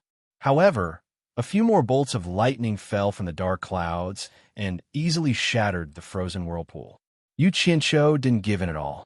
He froze the whirlpool and the lightning in the dark clouds split apart. The two sides were in a stalemate. Realizing that this stalemate wasn't a solution, Yu Qianzhou's expression turned cold. After sealing the whirlpool, he didn't wait for the lightning in the sky to strike again. He flipped his 5 claws and clenched them into a fist. A ball of purple flames appeared in his palm. He raised it towards the sky and angrily shouted, "Scram!" The malevolent lightning in the sky immediately turned into weak arcs of lightning, faintly discernible in the dark clouds. As the thunder gradually died down, the arcs of lightning also gradually disappeared. As soon as Yu Qianzhou exerted force with the purple flames, he immediately felt that there was a mysterious force controlling the dark clouds in the sky. However, that force wasn't strong enough to resist the energy of heaven and earth that he controlled with the purple flames. Soon, the dark clouds in the sky seemed to have been punched through by his fist. They quickly melted and dispersed into the sky. Not long after, the sky above the 1,000-mile lake returned to blue skies and white clouds. However, the surface of the lake in front of him was now covered with a huge layer of crystal-clear ice. Lady Mu looked at Yu Qianzhou with lingering fear in her heart. She could feel the enormous energy under the pressure of heaven and earth just now. However, when Yu Qianzhou punched towards the sky, an even more enormous energy appeared. After he shouted angrily, "Scram!" the enormous energy that appeared later immediately crushed and assimilated the energy that the former had condensed. She couldn't imagine how high Yu Qianzhou's cultivation was. He was actually able to resist the power of heaven and earth. No wonder he was the torture envoy of the demon ghost region. The look in Lady Mu's eyes became more and more respectful. The power of the torture envoy was not something that she could resist. At this moment, she just wanted to do her part honestly. Yu Qianzhou wasn't in the mood to care about what she thought. He put away the purple flames and put down his raised fist. The scene in the heaven's eye mirror, in his other hand, once again swept across the entire demon ghost region. Yu Qianzhou's eyes were like an eagle's as he stared at the scene that flashed by quickly in the mirror. He refused to let go of the slightest suspicion.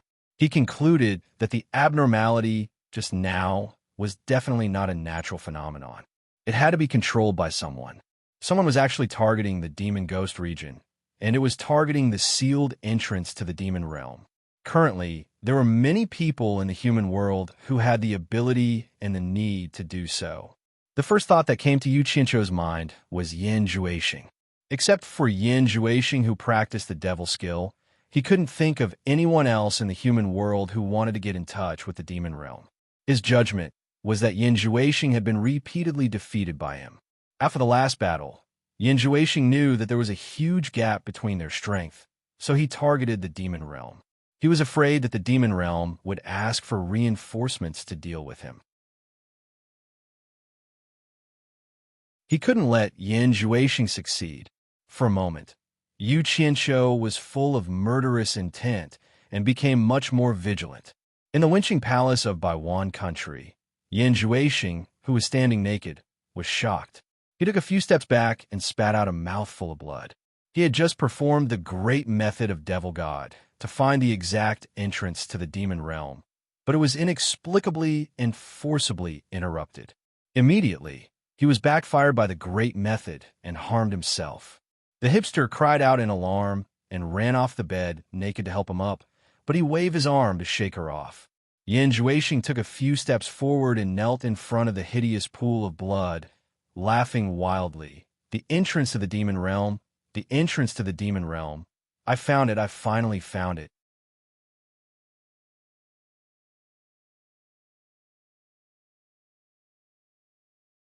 Chapter 979. After a burst of ecstasy, Yan Zhuixing knelt in front of the pool of blood and cried again. No one knew what sad thing he was thinking of. The hipster, who was pushed to the ground by him, supported his body with some pain. Obviously, he was hurt by the fall. Looking at Yan Zhuixing, who was crying, her expression was very complicated.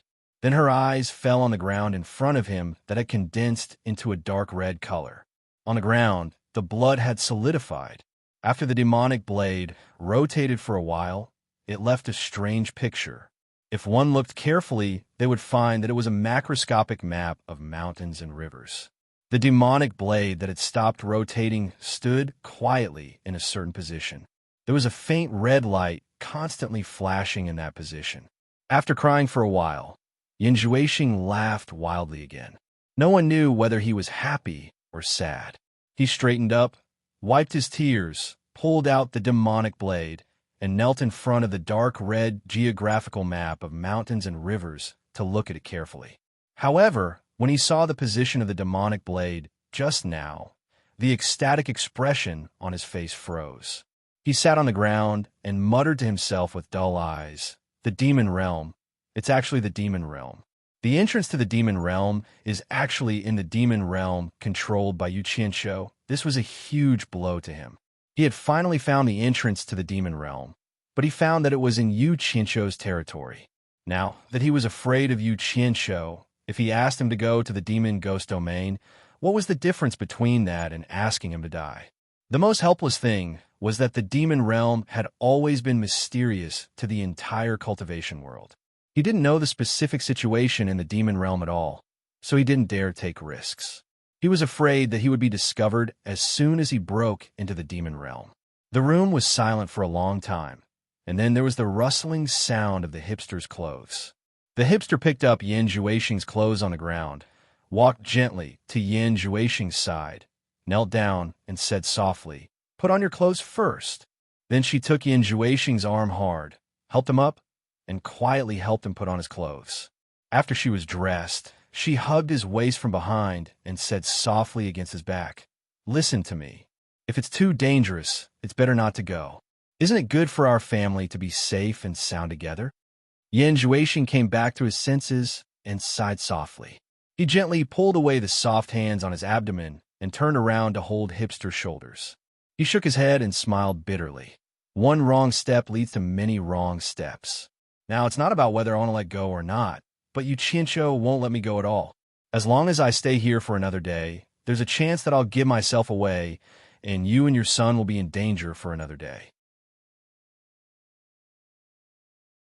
With his current power and influence, if he wanted to kill me, it would only be a matter of time before he found me. I know his nature all too well. That guy is vicious and merciless. Once he finds out about my relationship with you and your mother, I'm afraid that not only will he not let me off, he will also not let you and your mother off. Therefore, I must leave. For you and Yin even if I have to divert his attention.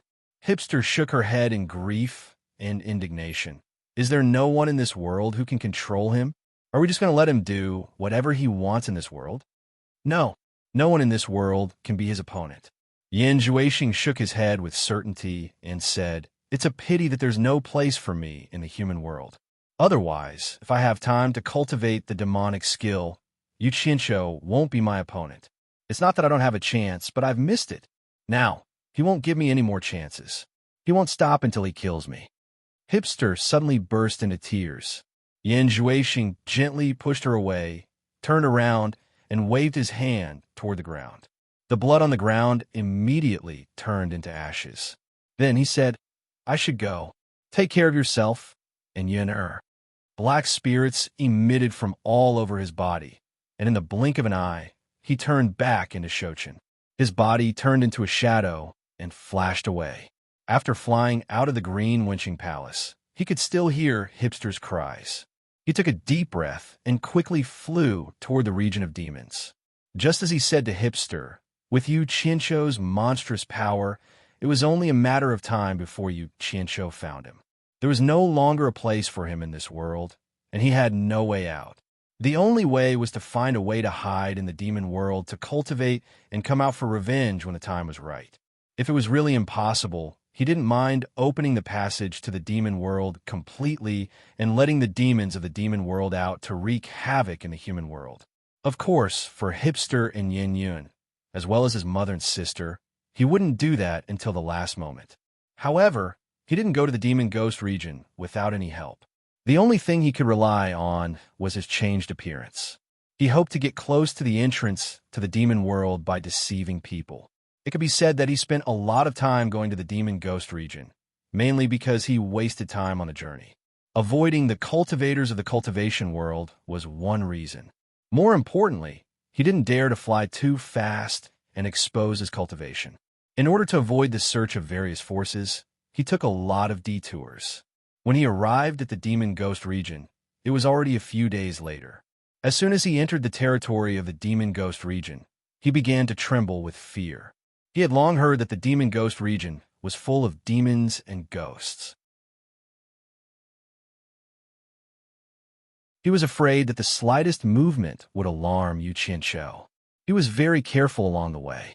He was gambling, and he had to take the risk. Of course, he still had a way out. Once he met Yu Qianqiu, he would use the blood escape to escape. However, the strange thing was that the entire demon ghost region was terrifyingly quiet. There was no sound at all. He flew stealthily all the way. Although he saw a lot of demons and ghosts, none of them discovered him. After half a day, there was no accident or trouble at all. This made him feel a little guilty.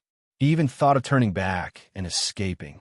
However, in the end, he made up his mind and decided to gamble. Maybe Yu Qianqiu wasn't in the demon ghost region. Moreover, how could he not take risks when he wanted to achieve great things? He didn't know that Yu Qianqiu had already ordered the entire demon ghost region to monitor all suspicious people who broke into the demon ghost region. From the moment Yan Juexing stepped into the demon ghost region, he was already discovered by a tree demon. This was because Yan Juexing happened to hide in the bushes where he was for a while. Perhaps he thought that the trees were dense and suitable for hiding. However, the tree demon didn't alarm him. After he went far away, it quickly sent the news to the local demon king. The demon king also sent the news to Obedient Island as fast as possible. Humph, you're as adventurous as me. You still came after all. There was a way to heaven, but you didn't take it. There's no door to hell, but you still came. Let's see where you can escape this time. Yu Qianqiu sneered. He had been guarding Obedient Island for a few days. As soon as he received the news, the Heaven-Eye mirror, which was already scanning around, immediately locked on to the person who came. Looking at the stranger floating in front of him in the Heaven-Eye mirror, Yu Qianqiu already determined that he was the incarnation of Yan Juexing. Ordinary people wouldn't dare to run to the demon ghost region. Moreover, the direction he came from was Obedient Island of the 1,000-Mile Lake. Yu Qianqiu didn't rush to kill him.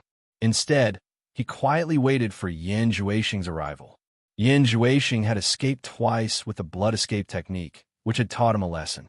The blood escape technique of the demonic technique was too strange.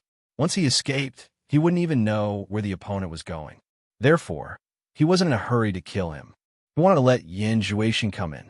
He wanted to see if Yan Juexing could escape from the central region of the demon ghost domain. Given how vast the demon ghost domain was, once he used the blood escape, he would be able to escape.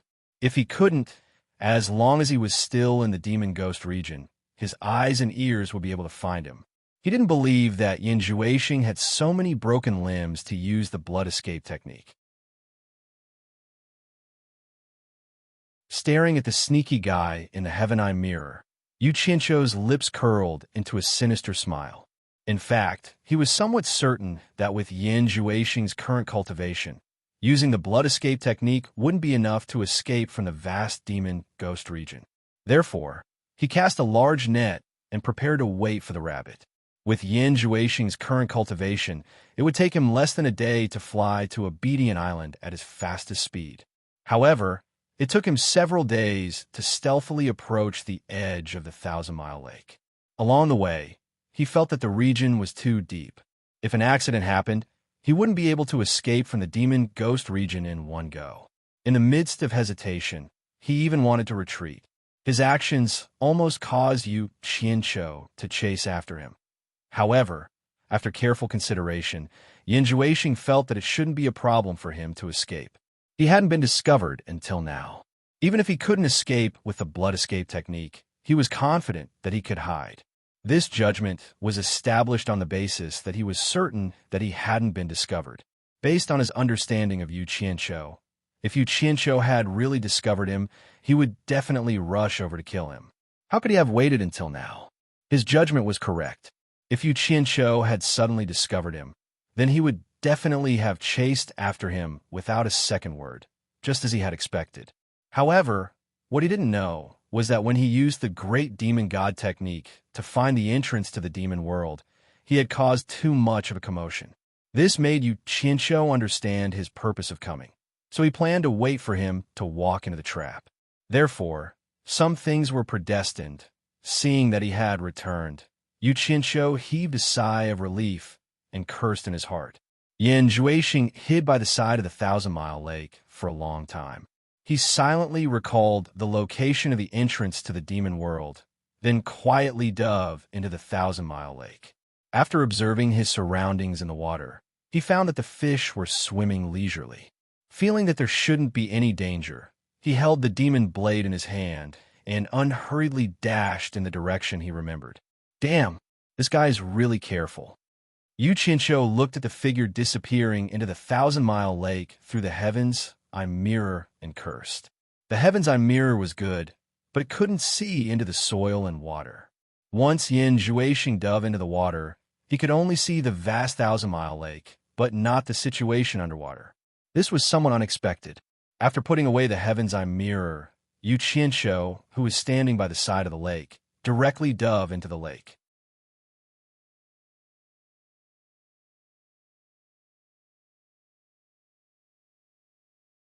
Chapter 980. As he dived deeper and deeper, the azure blue waves slowly turned dark, and the water became colder and colder. His current cultivation was much higher than before, and with the help of his water arts, the huge pressure of the lake was no longer able to stop him from diving deeper. His vision gradually turned pitch black, and he could hear the sound of his body shuttling through the water. Not long after, a faint white light appeared at the bottom of the quiet lake. With his previous experience, Yu Qianqiu was not surprised at all, and quickly scuttled over. A white, jade-like barrier of light hung at the bottom of the lake, illuminating the surroundings as if it was daytime. One could vaguely see the underwater mountain range, especially the pillar that rose up to the surface of the lake, the peak of which was the Obedient Island. The strange deep-water fish that were leisurely swimming in the surroundings suddenly fled in fright from the sudden appearance of a human figure. Yu Qianqiu descended on the light barrier and used all of his power to press down on it. As expected, he found that the defense set up by the 10,000 Swords Demon Monarch was not easy to destroy. He then relaxed and quickly checked the surroundings of the light barrier, memorizing the general terrain in his mind. After identifying the direction Yan Juexing came from, he lightly landed behind a rock at the bottom of the lake. He took out a silver-white straw cape and put it on. After shaking it a bit, the cape flashed with white light, and he disappeared at the bottom of the lake. This straw cape was the spoils of war from the battle with the 4 island Sect masters at the mystic immortal city's life and death mound. Its function was to hide underwater, and even spiritual sense could not detect it. It was a good item for hiding underwater. Yu Qianqiu, who was hiding behind the rock, gently took out his divine sword. This time, he had made up his mind to deal a fatal blow to Yan Juexing. He definitely could not let him escape. As for whether killing Yan Juexing would attract the demon god behind him to deal with him, he was no longer as apprehensive as before. Judging from the cause and effect, he believed that the demon god should have some misgivings in the deity realm. If he could directly intervene and help Yan Juexing, he would be the one hiding everywhere, and not Yan Juexing. Time passed bit by bit. The sun, moon, and stars could not be seen in the world under the lake. Who knew how much time had passed? Yu Qianqiu's patience did not go to waste. After the distant deep-water fishes fled in panic, he immediately became spirited, knowing that what should come had come. Hence, he poked his head out from behind the rock to look around. He wasn't worried that the other party would discover him anyway.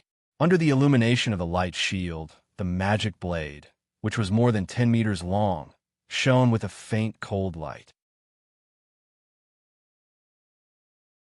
It stood upright at the bottom of the water and opened a path, giving off the feeling of a sailboat or the dorsal fin of a shark. Yan Juexing stood in the inner arc of the magic blade, holding the back of the blade with one hand, carefully observing his surroundings. He stopped about 200 meters away from the light barrier and looked at the transparent white light barrier in front of him with an expression of ecstasy. He had been on tenterhooks along the way and had finally arrived at his destination. However, he did not let his happiness get to his head. Instead, he calmed down and scanned his surroundings. He was not in a hurry to get close to the light barrier. Instead, he steered the magic blade around slowly. Damn it, cowardly bandit. You are already here. What's the use of being careful?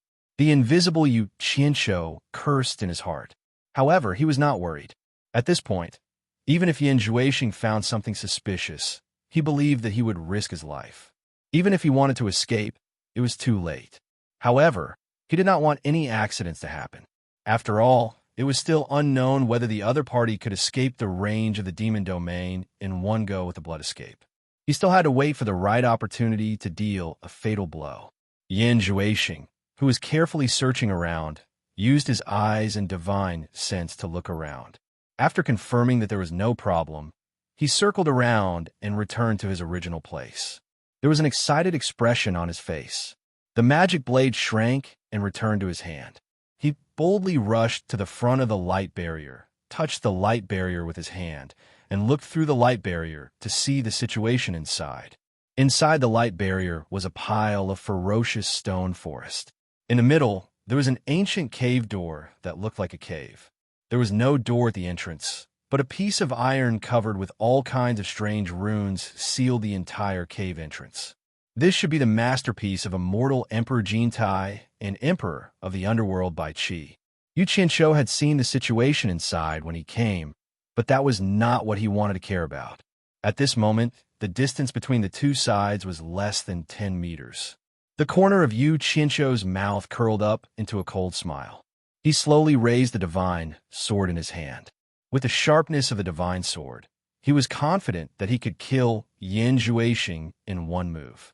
Just as Yin Juexing was about to use the magic blade to break the light barrier, there was a sudden explosion behind him.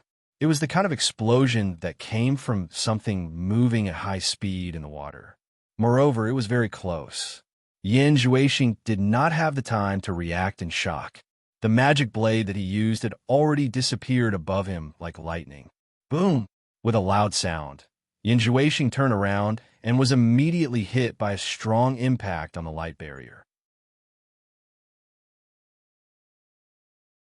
However, the moment he turned around, he saw with his own eyes the scene of the demonic blade being sent flying by a light golden longsword. This light golden longsword was shocking to him. It was the one that Yu Qianqiu had used to injure him last time. It was Yu Qianqiu. A thought flashed through Yin Juexing's mind. I've fallen into a trap. In a flash, he realized that Yu Qianqiu had waited patiently until now to make a move. It was obvious that he had been deliberately waiting for him. In an instant, he understood why he could come here safely. Yin Juexing was instantly scared out of his wits. He knew that the other party had planned to kill him. Even if he used the blood escape, he would not be able to escape from the other party's control in the demon region. What if there was no way to escape? Magic fist. Yin Juexing punched the transparent light barrier almost without hesitation. He had no way out now. He was not Yu Qianqiu's opponent, even if he fought. The only way out was to risk his life and charge into the demonic world. Boom! He easily punched a hole in the transparent light barrier, and Yin Juexing rushed in recklessly. However, the moment he rushed in, the longsword that had sent the demonic blade flying quickly stabbed towards him, directly piercing through his chest from his back to his chest. Ah! Yin Juexing screamed. With a bloody hole in his chest, he fell into the light barrier. He clutched his chest and rolled on the ground, appearing to be in extreme pain. The moment he rushed in, the light barrier closed at the same time. Bang! F***CK. The sound of the collision was accompanied by curses. The invisible Yu Qianqiu hit the light barrier and was bounced back. He immediately lifted the bamboo hat on his head and revealed his true appearance. He dashed over and punched the light barrier angrily. However, there was only a muffled sound from the light barrier, and a ripple appeared. The force that he exerted was completely offset. Yu Qianqiu looked at his own fist in disbelief. He could not imagine that he could not break open something that Yin Juexing could smash open with one punch. There was no justice in this world. At this moment, a black shadow flitted by and directly broke through the light barrier. It floated beside Yin Juexing, who was rolling on the ground. It was the magic blade that was knocked away. Yu Qianqiu glanced at it. Without saying a word, he grabbed the flying sword and slashed at the light barrier. However, when the sword hit the light barrier, it was like hitting a pile of cotton. It could not break the light barrier at all. F***ck. I don't believe it. Yu Qianqiu was instantly enraged. Yin Juexing's men could easily enter, and so could the magic blade. Whether it was his cultivation or the divine sword in his hand, they were stronger than the other party, but he just could not enter. This was really absurd. He held the divine sword with both hands and slashed at the light barrier crazily. However, no matter how sharp the divine sword was, it seemed to be unable to do anything to the light barrier. At this moment, Yin Juexing, who had a short period of self-healing, slowly climbed up. His chest and back emitted a black aura that wrapped around his wounds and kept healing them. After a while, his wounds were healed. The pale Yin Juexing raised his head and looked at the almost crazy Yu Qianqiu outside. A sneer gradually appeared on his face. Then, it turned into a maniacal laughter. He waved his arms high and said, I didn't expect it. I didn't expect it. Yu Qianqiu, so what if you tried your best? It's a pity that man proposes, but God disposes.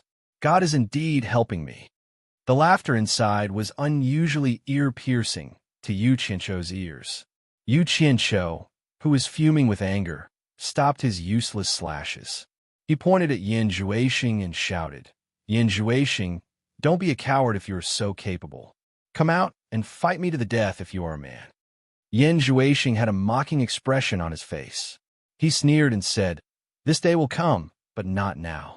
When I come out of the demonic world, it will be the time of your death. After saying that, he turned around and walked towards the sealed cave, dwelling in the depths of the stone forest. Stop right there. Yu Qianqiu held his sword and shouted angrily, Yin Juexing, if you don't come out, I will immediately go to Fuxian Island and execute your mother and sister. Yin Juexing suddenly stopped and turned around. His expression twitched, and he said with a ferocious expression, Yu Qianqiu, there's no need to provoke me. I believe you can do it. Go ahead and kill them. One day, I will get it back from you with interest. It was as if he wanted to engrave Yu Qianqiu's appearance in his mind. His eyes were burning with anger. He stared at Yu Qianqiu without moving and slowly retreated into the depths of the stone forest. Bastard, come out if you have the guts. Yu Qianqiu shouted anxiously outside the light barrier. If he opened the passage to the demonic world for Yin Juexing, the consequences would be unimaginable. Therefore, he raised his sword and slashed randomly. He couldn't figure out which side the demon lord of 10,000 swords was on. The formation that he laid down could actually defend against his own people, but not others.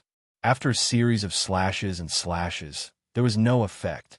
In a moment of desperation, a ball of purple fire appeared in his palm and condensed the temperature to the highest.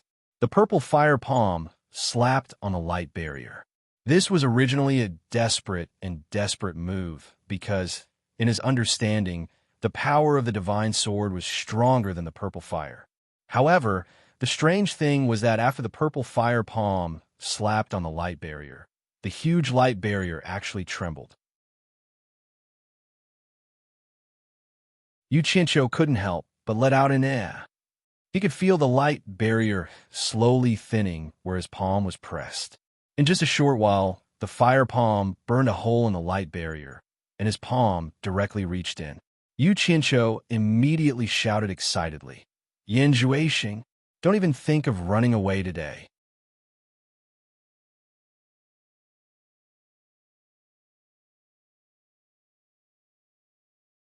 Chapter 981. When Yin Juexing saw this, he was shocked. He hurriedly dashed to the cave, dwelling in the depths of the stone forest, bit his finger, and drew a rune on the iron seal. Don't run. F***ck. Yu Qianqiu was exasperated. When he came to his senses, he realized that the hole was only the size of a palm, and he couldn't get in at all. But who would have thought that as soon as he pulled his hand out, the palm-sized hole in the light barrier would immediately close up. It was easy to deal with it now that he knew how to deal with it. Yu Qianzhou's body emitted a ball of purple fire, and his whole body stuck to the light shield, wanting to burn a hole and enter directly. Yan Zhuixing looked back and immediately panicked. It would take some time to use the demonic god technique to enter the demonic world from the seal. It was not as fast as Yu Qianzhou burning the light shield. He immediately said angrily, "Yu Qianzhou, don't force me. If you force me, I don't mind opening the passage to the demonic world by force. When the demons wreak havoc in the human world, no one will have a good time. Don't King fool me here. Didn't you come here to open the passage to the demonic world?" Yu Qianzhou was also burning with anxiety. He raised the temperature of the purple fire to the highest. He was really in a hurry, afraid that Yan Zhuixing would open the passage to the demonic world before he entered. "Yu Qianzhou, I swear to the demonic god that I definitely did not lie to you." Yan Zhuixing was anxious, and he realized that he had drawn the wrong demonic rune on the iron seal. He was so sad that he almost cried. He had to redraw it again, but the god of plagues was chasing him from behind. Where would he find the time? He then continued to explain as he redrew. "Yu Qianzhou, I don't mind telling you that if I wanted to enter the demonic world before I got the demonic blade, I could only open the seal by force. But it's different now. I have the demonic blade, and I can use the demonic god technique to enter the demonic world from the seal without destroying the seal. Don't give me that. Go and lie to your dead grandfather and your dead father." Yu Qianzhou blurted out. He didn't even consider whether Yan Zhuixing was telling the truth or not. He just seized the time to destroy the light barrier. "Bastard, I'm telling the truth, yet you don't believe me." Yan Zhuixing also cursed out of desperation. His tone seemed to be similar to Yu Qianzhou's. He roared, "Do you really want to force me to open the seal of the demonic world by force? Hee, these tricks are all my leftovers. Looking at you, I guess it will take some time to open the passage to the demon realm." Yu Qianzhou's face had already squeezed through the light barrier, and he was smirking evilly. His body was about to enter as well. When Yan Zhuixing saw this, his expression immediately became distorted. "Yu Qianzhou, don't regret it. You forced me to do this." The roar reverberated endlessly, and the demon blade angrily drew a pentagonal pattern on the hard iron seal. Bloody Finger also drew a pentagonal pattern floating in the air, and a spell was cast on it. The floating pentagonal pattern burst into red light, and it burst onto the iron seal, fusing with the pentagonal pattern on it. Damn it, this guy really pretended to be serious. It can't be true, right? Yu Qianzhou's eyes flickered as he watched Yan Zhuixing's actions. He felt that he was about to break through the light barrier. He thought to himself, hurry up, hurry up, hurry up. It doesn't matter if it's true or not. As long as I kill that guy, everything will be over. Yu Qianzhou, you will regret your actions today. Yan Zhuixing roared angrily. He turned around and pointed at the center of the pentagonal pattern on the iron seal. He said sternly, "The power of the demon god is invincible. Break." The floating demonic blade suddenly burst into red light and crashed into the center of the pentagonal pattern. First, there was a burst of dazzling light, followed by a boom sound. The accumulated silt at the bottom of the lake floated up. The powerful shock caused Yu Qianzhou to stagger. After he steadied himself, he tragically discovered that he had retreated at the wrong time. The light barrier that was about to shatter had actually closed up again. Yan Zhuixing suddenly looked back and saw that Yu Qianzhou had retreated. He thought that Yu Qianzhou had realized his mistake and turned back. He shook his head with grief and indignation. It's too late. It's too late. The iron seal on the cave abode behind him had disappeared without a trace. Inside the cave abode, a black light the size of fist was slowly rotating and expanding. Yu Qianzhou leaned on the light barrier and looked at it dumbfoundedly. He had participated in the Divine Ruin Realm Convention and knew what the expanding black light in the cave abode meant. It meant that the gate to a certain realm had opened. The gate to the demonic realm had opened. "Oh my God!" Yu Qianqiu immediately roared. "Bastard! What have you done? It's true. Why didn't you tell me earlier?" "Fuck you. I have told you several times. You didn't listen and forced me to do this." Yin Zhuixing roared angrily. "Air." Yu Qianqiu was taken aback. It seemed that the other party had emphasized it again. However, he was certain that it was not his fault. He immediately roared. "With your character, do you think I can believe your words? Then what the fuck do you want me to say to you?" Yin Zhuixing roared and turned around. He saw the black light, rotating like a dark cloud in the cave abode. The passage to the demonic realm had been completely opened. He immediately watched Yu Qianqiu slowly retreat into the rotating black light. He gritted his teeth and said, "Yu Qianqiu, aren't you known as the #1 expert in the world? Then think of a way to protect the human world. I hope that when I return, you will still be alive. At that time, I will settle the old and new grudges." As his voice disappeared, Yin Zhuixing's figure also disappeared. He was swallowed by the rotating black light and left the human world that he had lived in regardless of his emotions. The grudges between him and Yu Qianqiu had temporarily come to an end. Be **starred. Yu Qianqiu could only watch as Yin Zhuixing left. He angrily punched the light barrier. If he knew this would happen, he would have disregarded everything and chased Yin Zhuixing outside the 1,000-mile lake. There was no need to make things so messy. Just when he was extremely annoyed, he suddenly felt that his punch on the light barrier had caused the entire barrier to shake violently. Yu Qianqiu looked at his own fist in shock. Previously, he didn't even have such great power when he used all his strength. How could a casual punch have such great power now? What kind of rubbish construction is this? Could this be a sign that the demons from the demonic realm are coming out? Yu Qianqiu clenched the divine sword in his hand tightly and stared at the exit of the demonic realm. Suddenly, he couldn't help but exclaim. The exit of the demonic realm didn't have any movements for the time being. Instead, the light barrier that had been shaking violently seemed to be shrinking. Looking at the marks on the ground, he confirmed that he wasn't mistaken. Not only was the light barrier shrinking, but it was also shrinking faster and faster. The area of the huge light barrier was shrinking, but the light was becoming more and more dazzling.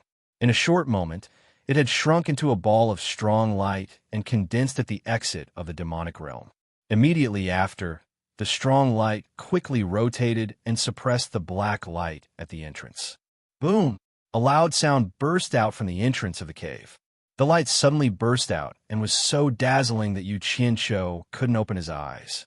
After the mountain shaking and the earth calmed down, Yu Qianqiu opened his eyes. Without the light from the light barrier, it was pitch black in front of him. With his super eyesight, he could only see the mud at the bottom of the lake floating everywhere. It was a blur, and he couldn't see the situation in front of him clearly. Yu Qianqiu looked around in bewilderment. He put on the bamboo hat behind his head and turned invisible again. He quietly floated towards the exit of the demonic realm. He didn't dare to get too close. He hid behind a rock in the stone forest and watched. He was worried that some expert from the demonic realm would come out. When the floating mud at the bottom of the lake gradually settled down, he finally saw the situation at the entrance of the cave. He was dumbstruck and lifted the bamboo hat on his head again. The floating mud at the bottom of the lake gradually calmed down. Everything in front of him gradually became clear. The swirling black light in the cave abode had disappeared. The seal that Yin Zhuixing had opened was now sealed by another iron seal with a pattern of patterns. What was going on? It couldn't be an illusion, right? Yu Qianqiu flashed to the front of the cave. He held the divine sword and looked around suspiciously. Then, he touched the solid iron seal with his own hands. He discovered that the entrance to the demonic realm had been sealed again. It was simply unimaginable. Yu Qianqiu felt relieved. However, an even greater doubt arose in his heart. He asked himself what was going on. He walked around the outside of the cave and looked at the light barrier that had disappeared. The place was pitch black. The pearl at the bottom of the lake that had supported the demonic realm for more than 100,000 years had disappeared. He immediately understood.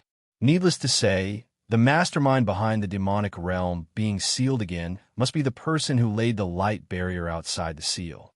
It was the demon monarch of 1,000 swords who had been dead for more than 100,000 years, but still exerted his remaining power and influenced the three realms to this day.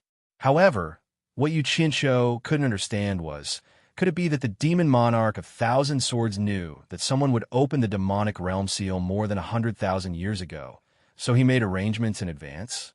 If he really had such divine foresight, how could he have died in the hands of Jin Tai and Bai Qi?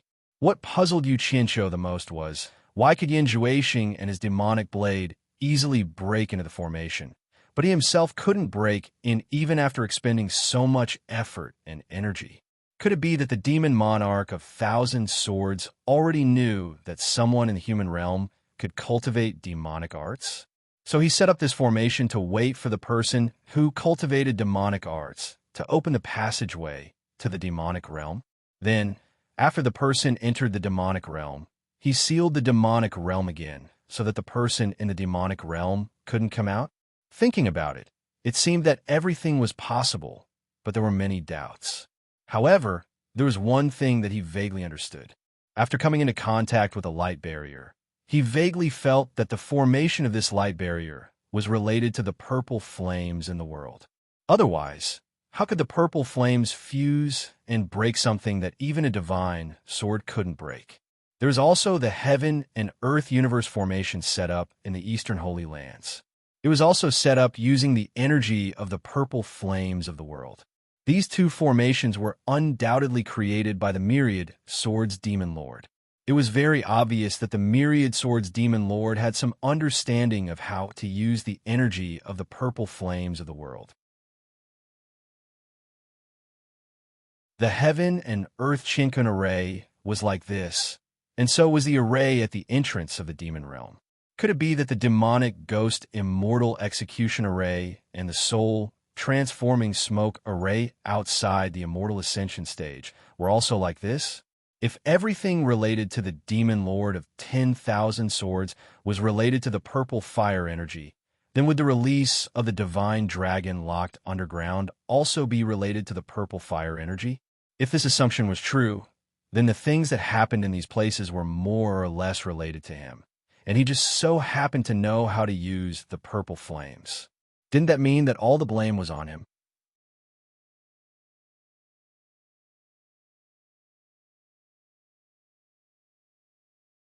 Chapter 982. On second thought, he felt that he was just imagining things. The strange places in the human world were all masterpieces left behind by the 1,000 Swords Demon Monarch before he died. They were all targeted at the people of the immortal world and the netherworld, especially the people of the immortal world who had a hint of unwillingness to die. Looking at the divine sword in his hand, he muttered in his heart, "Where did the remaining 9,999 divine swords go?" It was said that the demon monarch of swords died in this world, so the remaining divine swords should be in this world. Why didn't he leave any trace? Where did he hide them? If he could collect all the remaining divine swords and control them to fight against the enemy, how many people could stop him? That feeling must be very pleasurable. Yu Qinshu shook his head and smiled bitterly. He felt that he wanted to be the second demon monarch of swords. It was a bit whimsical. He put away the divine sword and looked back at the sealed entrance to the demon world. He didn't know whether Yin Juexing's trip to the demon world was a good or bad thing. Would he really come out alive to take revenge as he wished? Even the demon monarch of the demon world couldn't open the seal of the demon world from the inside. Did Yin Juexing have that ability? It probably wouldn't be that easy to come out. Otherwise, the seal left by the demon monarch of swords would be worthless. Even if he had that ability, would he, Yin Juexing, really open the seal of the demon world and let the heroes of the demon world wreak havoc in the human world? Yu Qinshu shook his head and denied this idea. From Yin Juexing's previous actions, it could be seen that he still had a bottom line. Unless he had no other choice, he wouldn't be willing to let the people of the demon world out easily. After all, his family was still in the human world. Unless he had the ability to lead the heroes of the demon world, opening the seal of the demon world wouldn't benefit him at all. Brother Yin, Revenge breeds revenge. When will it end? You'd better die in there. That way, everyone will be saved from trouble. Yu Qianqiu looked at the seal of the demon world and murmured. He was too lazy to think about it anymore. In short, even if Yan Zhuoxing could come out, it wouldn't happen in a short time. It was a good thing that he was gone. At least the human world didn't have to worry about him for the time being. He then dashed to the surface of the lake quickly. How is she? In Furong's room, Yu Qianqiu looked out of the window for a long time and asked this question. The person he was asking was none other than the enchantress of 100 charms that he had always been in a dilemma. Furong, who was behind him, reached out to hold his arm. She shook her head slightly and said, "She doesn't seem to care about what happened that day, but anyone can see that her smile isn't as beautiful as before. What's the point?" Yu Qianqiu shook his head and smiled bitterly. It was unknown whether he was talking about himself or the allure seductress. Furong turned around and looked at him. She bit her lip and pondered for a while. She seemed to be a bit hesitant, but in the end, she still couldn't help but ask softly, "Can you tell me about you and her?" At that time, I had just stepped into the cultivation world. Perhaps because he had just recalled this point, when Hibiscus asked, Yu Qianqiu directly told the story of how he met the enchantress until now with a confused look in his eyes. His tone was a little helpless. After listening, Hibiscus was silent for a moment before saying, "It seems like Sister Yi really likes you." Yu Qianqiu shook his head slightly and said, "In the human world, perhaps I could be considered a relatively successful man. Oftentimes, this kind of man has an irresistible attraction to women. If it was an ordinary, worthless man, how many women would fight to be the first to like him? Especially an outstanding woman like her. I hope she can calm down and not be fooled by the illusion in front of her eyes. In the immortal world, there are many men stronger than me.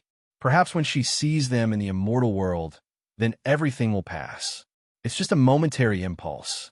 She gave up her position as the sect master for you." Hibiscus gently reminded him, then asked a rather philosophical question. "Do you have no confidence in yourself or in her? You don't seem to dislike her."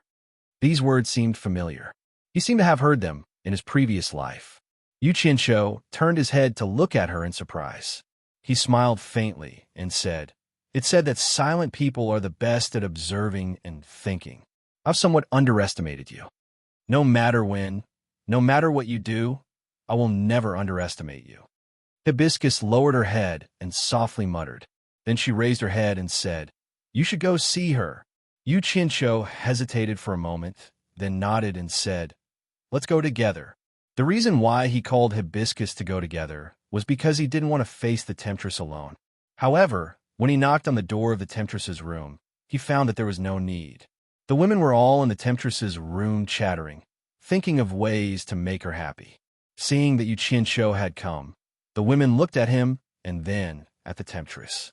After the two of them looked at each other, the temptress was still smiling, but Yu Qianqiu seemed to have a guilty conscience as he smiled and said, "They're all here. Hee. Then you guys talk. I won't disturb you guys. We want to go out and play." He had already jumped in front of him and shouted. Yu Qianqiu frowned and said, "Now that the Heartless Palace's people are watching, it might not be convenient for you guys to go out. Wait for a while. It's so uncomfortable to stay in a room every day. It's so boring." He pouted and said.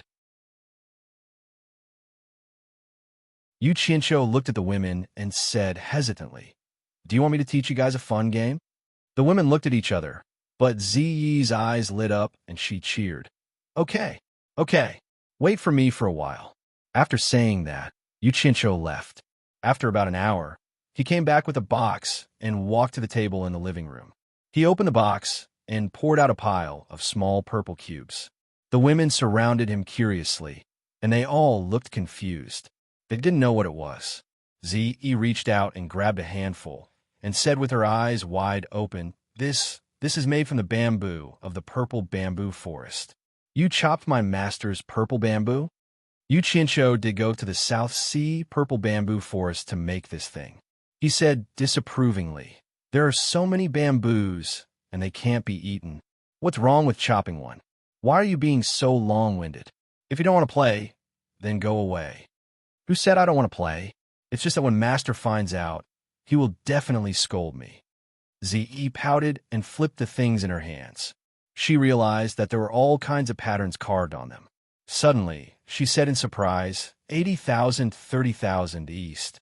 Were these lines? Middle 10,000 south. The women also grabbed a few of them and muttered. There were many patterns that they couldn't say, and they looked at each other in confusion.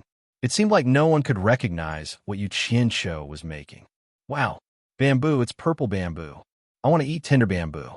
Where can I find a tender bamboo of purple bamboo? The wild chicken, who was resting on Wu Lishua's shoulder, heard the bamboo and slowly opened its eyes. When it saw the purple bamboo, its eyes lit up. It jumped up and down on Wu Lishua's shoulder and said, Shuai, I want to eat the tender bamboo of purple bamboo. This is my favorite food. Zi immediately bared her teeth at the wild chicken. Wu Lishua looked at Yu Qianqiu awkwardly.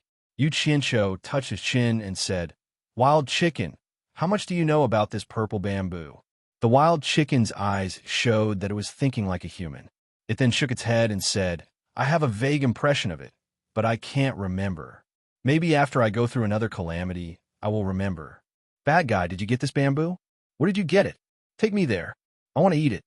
Bad guy. Yu Qianqiu sneered and said, If you remember, then eat it. If you don't remember, then don't eat it. The wild chicken immediately flapped its wings and flew in front of him. It begged, No, I want to eat it. Get lost. Yu Qianqiu waved his hand and pushed it to the side, ignoring its protest and cries. He then waved at the women and said, This thing is called mahjong. I will teach you how to play it now. You know from 1 to 90,000. You also know the north, south, east, west. This is 1 to 9. This is 1 to 9. Red, fortune, white for short, middle, white. After teaching them how to recognize mahjong, the alluring beauty, Yinyu, Furong, and Wu Lishua sat at a table. Under Yu Qianqiu's guidance, the four of them rubbed the mahjong tiles and stacked them in front of each of them. After the alluring beauty threw out 2 dice made of purple bamboo, Yu Qianqiu began to tirelessly walk in circles behind the four of them, teaching them how to play and the rules of mahjong. With everyone's comprehension and the guidance of the famous teacher, Yu Qianqiu, after 4 hours, the four of them had already eaten, hit, and made up the tiles. They were very familiar with the game. Mahjong was played noisily, and the Great Wall was built and destroyed. Yu Qianqiu looked at it a few times with his hands behind his back. After confirming that they had learned it, he then said to the four of them, I still have something to do. You guys can play slowly. If you want to be more exciting, you can bring some bets. The four of them were completely focused on playing and didn't have the mood to care about him. They all agreed, and some of them even waved their hands, indicating that he should go and do what he needed to do. Yu Qianqiu's expression instantly twitched. He didn't know if teaching them how to play mahjong was a good thing or a bad thing. He shook his head and was about to leave. In the end, Zi, who was excluded from the table, pulled him and complained, Yu Qianqiu, teach us how to play mahjong for 5 people. It's so boring for me to watch from the side alone. Your mahjong only has 5 people to play. Yu Qianqiu looked at her speechlessly. He waved his hand and said, Only 4 people can play. He left Zi, who had a face full of resentment, and left. Yin wanted to send him off. Unexpectedly, Wu Lishua covered the tiles with both hands and pouted, Sister Yin, don't peek at the tiles. She probably had a good hand at tiles. Yin was startled. She could only sit back down and continue to touch the tiles. The others were completely focused and didn't care about Yu Qianqiu's departure. Bang! Play! Sister Shuai play! A pheasant squeal suddenly came from inside the room, startling Yu Qianqiu, who was outside. When he came back to his senses, he immediately broke out in a cold sweat. He touched his forehead and sighed inwardly. I actually taught Phoenix to play mahjong. What did I do?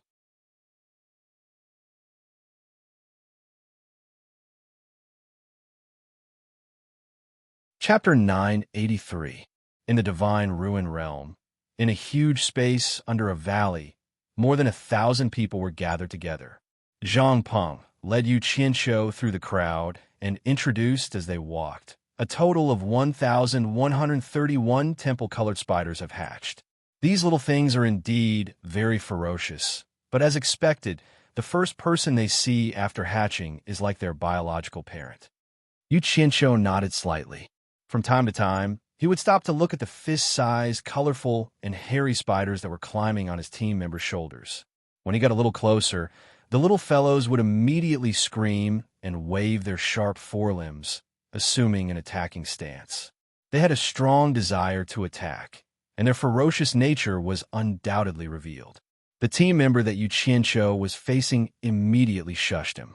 The huge spider that had raised its forelimbs on his shoulder obediently lowered its claws unwillingly. This made Yu Qianqiu very satisfied. If he could not control them, there would be no point in raising them. Zhang Peng also had one climbing on his shoulder. He stretched out his hand and hooked his finger at it. The huge spider obediently climbed onto his palm and stopped moving. Yu Qianqiu tilted his head to take a look and said with a smile, "These little fellows are quite cute. Let's give it a try."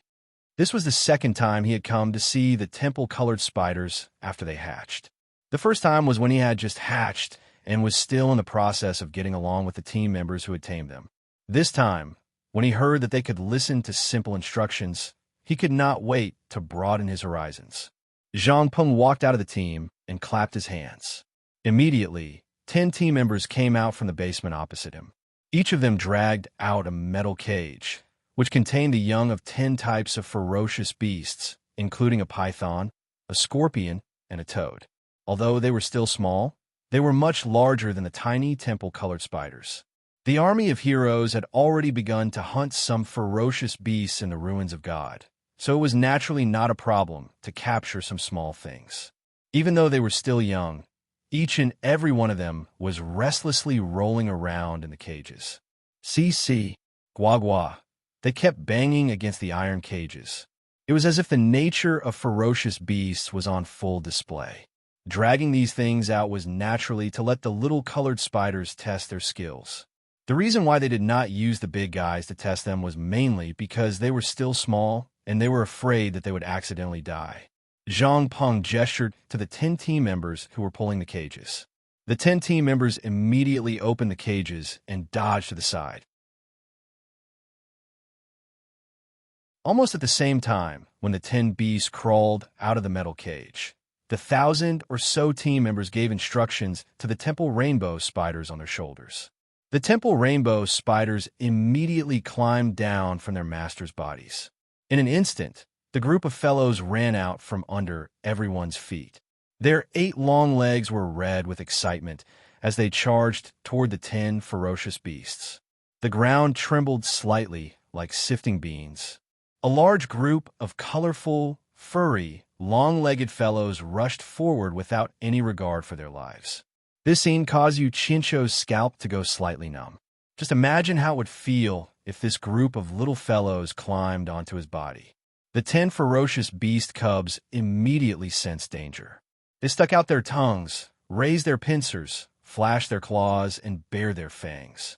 All of them roared to intimidate the little fellows that were charging over. It did not seem like this was the first time the little fellows had done something like this.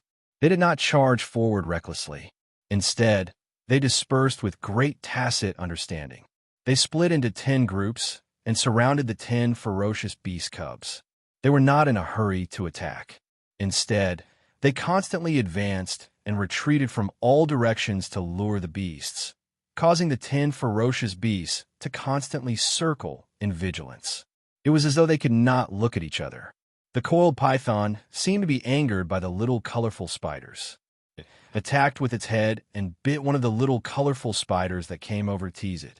Just as it attacked, the group of little colorful spiders behind it immediately jumped up and swarmed over, stabbing their 8 sharp claws deep into the python's body.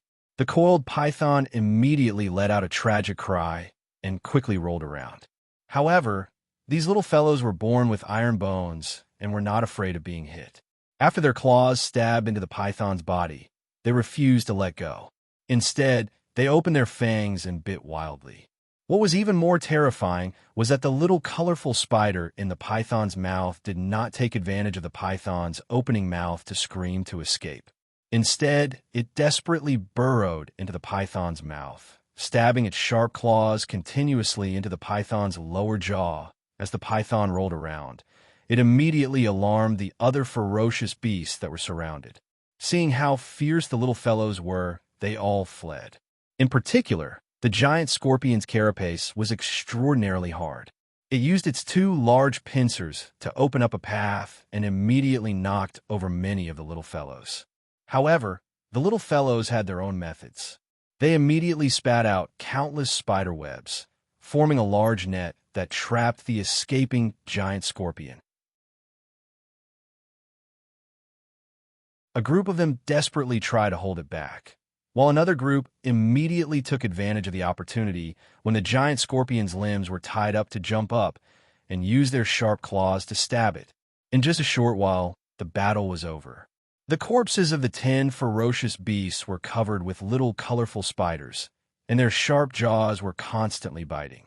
The entire underground space was filled with the sound of their chewing, sending chills down one's spine. Seeing this scene, Yuchincho could not help but click his tongue. No wonder the Ape King said that the Divine Temple rainbow spiders had almost no natural enemies. Once they spread out, it would be a disaster for the other ferocious beasts. He did not expect this group of little fellows to be so powerful at such a young age. Zhang Peng pointed at the little colorful spiders and explained, "We are now consciously guiding and training them, instilling in them the awareness to cooperate in battle. I believe they will be of great use in the future. After a period of time, when they're slightly bigger, we will bring them along when we hunt ferocious beasts. There might be casualties, but the effect of training them in captivity is probably not as good as the effect of training them in actual combat."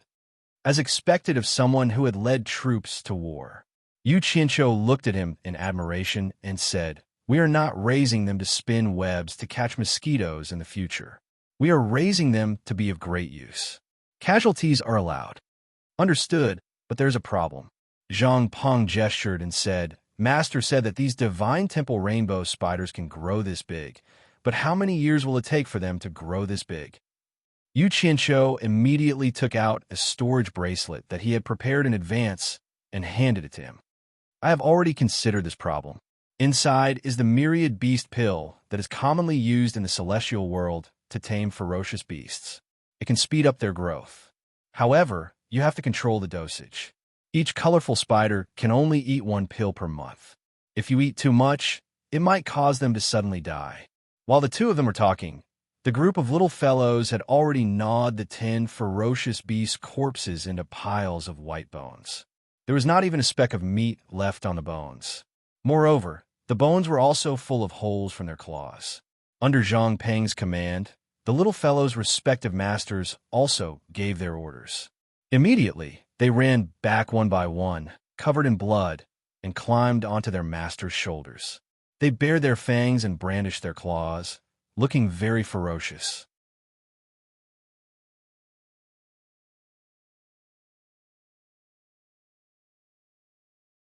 Chapter 984. After watching the little colored spiders hunting and killing practice, Yu Qianqiu motioned for Zhang Peng to dismiss everyone. Then, Zhang Peng led Yu Qianqiu on a tour of the newly built underground fortifications. The entire underground fortifications extended in all directions like a majestic underground maze. It was impossible for it to not be big enough to accommodate nearly 10,000 people. If not for Zhang Peng's guidance, Yu Qianqiu suspected that he would have gotten lost. Zhang Peng explained the reason why the underground fortifications were built this way along the way, incorporating many concepts of war. First, it was for both offense and defense. It could attack at any time and defend effectively. The second consideration was the comfort of the living quarters. It was not something that could be done in a short amount of time to finish looking at the entire underground fortifications. After glancing at half of it, Yu Qianqiu stopped and smiled. "Forget it. Let's just look at this. You must have put a lot of thought into this. With the earth spell that Master taught me, Building this underground fortifications is not a difficult task. Zhang Peng said respectfully. Master, are you not going to give any suggestions? Disciple's vision is limited, and I'm afraid that there might be some slip-ups. I'm at ease with you handling this. I'll leave this place to you. Yu Qinshu waved his hand casually and then frowned. You have to keep in touch with Elder Nanming of Flaming Mountain. Look for me if there's any trouble. Disciple understands. Zhang Peng cupped his fists. Yu Qinshu nodded and disappeared before his eyes. After returning to the World Chamber of Commerce, he walked out of one of the rooms on the 22nd floor and saw Wei Chunxiu, Yun Peng, and Deming Lin standing at the foot of the stairs talking. Yu Qinshu was slightly startled. Deming Lin was someone who would not visit for no reason. She must have come for something. He immediately walked and cupped his fists. What a rare guest. Greetings, Master Deming Lin. Deming Lin had just nodded and was about to speak when he suddenly heard a pa sound from the other end of the corridor. It sounded like something hard had been slammed on the table. Then, a delicate shout was heard. Bang! Damn it! Who was the one with such a bad hand? Was there need to shout so loudly when they just touched the tiles? Yu Qinshu's expression stiffened. Only then did he remember that there were still people around him. He glanced at the three of them and found that they seemed to be used to it. They did not find it strange at all. Clearly, they had been standing there for a while, and this was not the first time they had heard the commotion. Hee hee. A few ignorant women, please excuse us, excuse us. Before Yu Qinshu could finish his sentence, Zi-Yi screamed excitedly. It's burning. It's burning. Little sister Shui, you've lit the cannon. Ha! You don't have any more chips left. It's time for Sister Yin-Yu to take over. Yu Qinshu was stunned. Z, he was going to take over as well? Little Sister Phoenix, it's all your fault. If you didn't tell me to touch it, I wouldn't have been able to light purple clothes cannon. It was Wu Lishue's voice. Sister Shui, I didn't do it on purpose. It was Pheasant's aggrieved voice. Quickly give way. Quickly give way. It's Sister Yin-Yu's turn. It was Ziyi's cheerful voice again, followed by the messy sound of mahjong being played. Then there was the pa-pa-da sound of the tiles being put together. The four men listened attentively for a while and looked at each other. Deming Lin frowned and said, It's burning? What's burning? Wei Chunxiu shook her head and said, I don't think it's burning anything. I heard that they've been burning for a day or two. How could there be so many things for them to burn? Wouldn't they have burned the entire World Commerce Association? Yu Qinshu, what are they doing? Burn the entire World Commerce Association? Yu Qinshu's expression twitched, and he said awkwardly, They're playing mahjong. It's a game for fun. With that, the three of them understood. Wei Chunxiu's eyes lit up and said, What kind of game is it that they can play for a day or two without stopping? Let's go and take a look. Deming Lin and Yun Peng glanced at each other. The two of them were also curious. With the mentality of gaining knowledge, they followed. Yu Qinshu stood dumbstruck on the spot for a while before following behind the three of them. When they pushed open the door and entered, they saw four women surrounding a table. In front of each of them was a long strip made up of small purple cubes. They took turns grabbing small cubes from the long strip on the table to replenish themselves. Then they took out a small piece and threw it into the pile of small cubes in the middle of the table. There was also a woman with a pheasant on her shoulder. She was watching intently with her hands behind her back. When the few of them entered, these women actually didn't even bother to raise their heads to see who had entered. This made Wei Chunxiu and the other two even more curious. They all strolled over to watch. Yu Qinshu was speechless. He thought to himself, could it be that these women have never played games before? Was there need to be so focused on playing mahjong?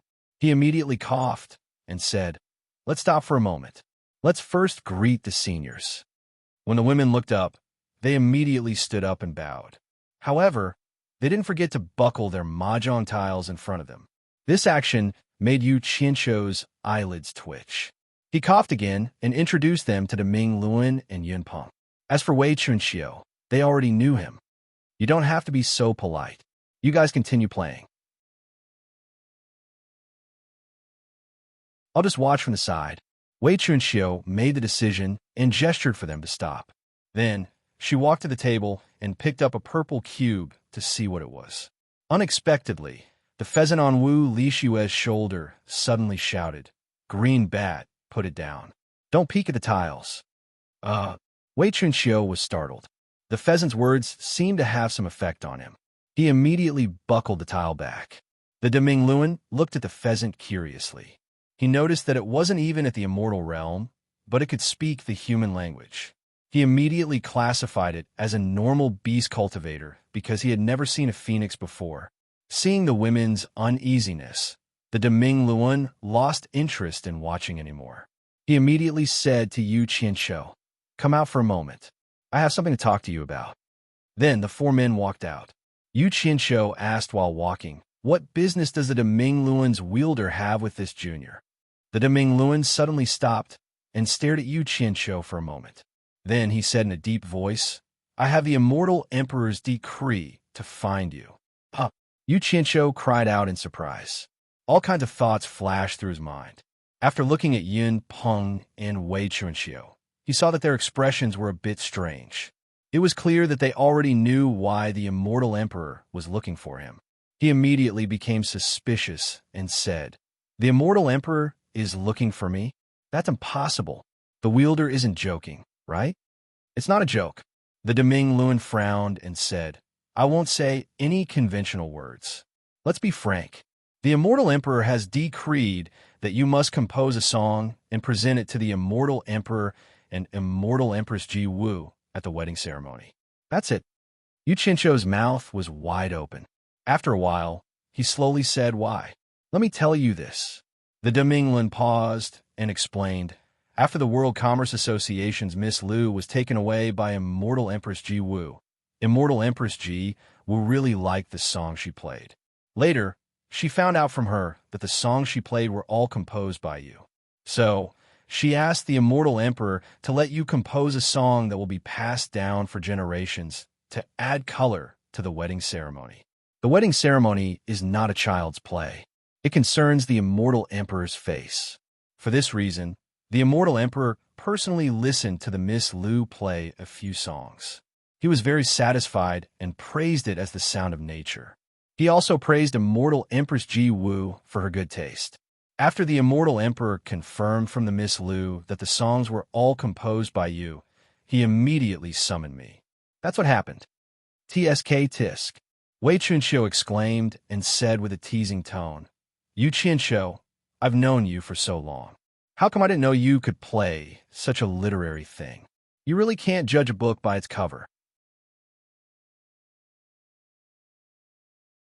A guy who uses profanity every time he opens his mouth can actually play the zither and compose songs. He can even get the praise of the immortal world supreme. Are you going to show us what you've got? Yin Peng nodded slightly with a surprised look in his eyes. Yu Qianshou rolled his eyes and ignored him on the spot. He gritted his teeth and said, "Lu Yanqing, you're doing stupid things to harm me again." In fact, he really wronged Lu Yanqing this time. In fact, the real culprit was Immortal Crocodile. Ji Wu found out about it from Immortal Crocodile and then faked it from Lu Yanqing. Yu Qianshou, it doesn't matter if you're willing or not. Since the Immortal Emperor has spoken, no one in the immortal world will dare to disobey his will. You have to do it even if you don't want to. Otherwise, think about the consequences yourself. Deming Luan snorted coldly. If you do it well, the benefits you will get will be unattainable by others. Who doesn't want benefits? Yu Qianshou didn't know whether to laugh or cry. "But I don't have the fortune to enjoy it. You want me to make a song that will go down in history? That's a joke. Where did I get that ability?" Seeing that he didn't seem to be lying, the three looked at each other. Deming Luan frowned. Could it be that the Miss Liu was lying? That those songs weren't written by you? You can't joke about this. It's not just about you anymore. If anything happens, even the two of them will be implicated.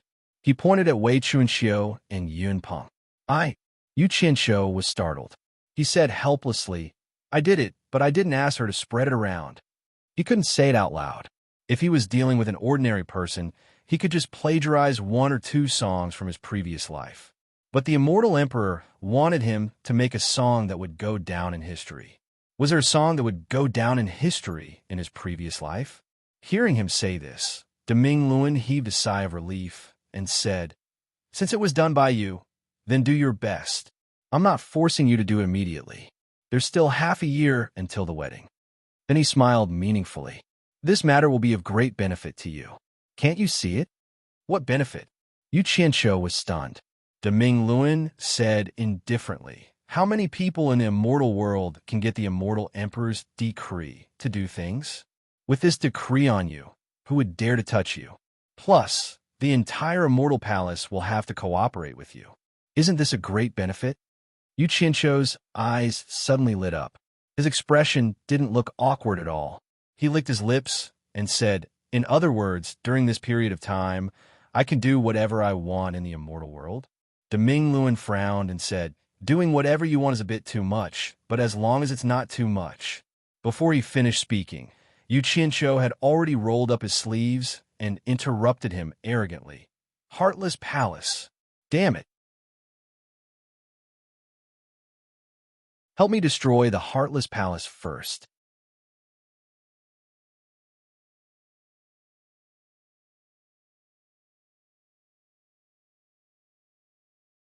Chapter 985. What was the singing of a liberated serf? Yu Qianqiu understood it now. He understood it as a song that could change one's fate. This was a release that had been suppressed for a long time. He had been in the celestial world for such a long time, but he had never gone out.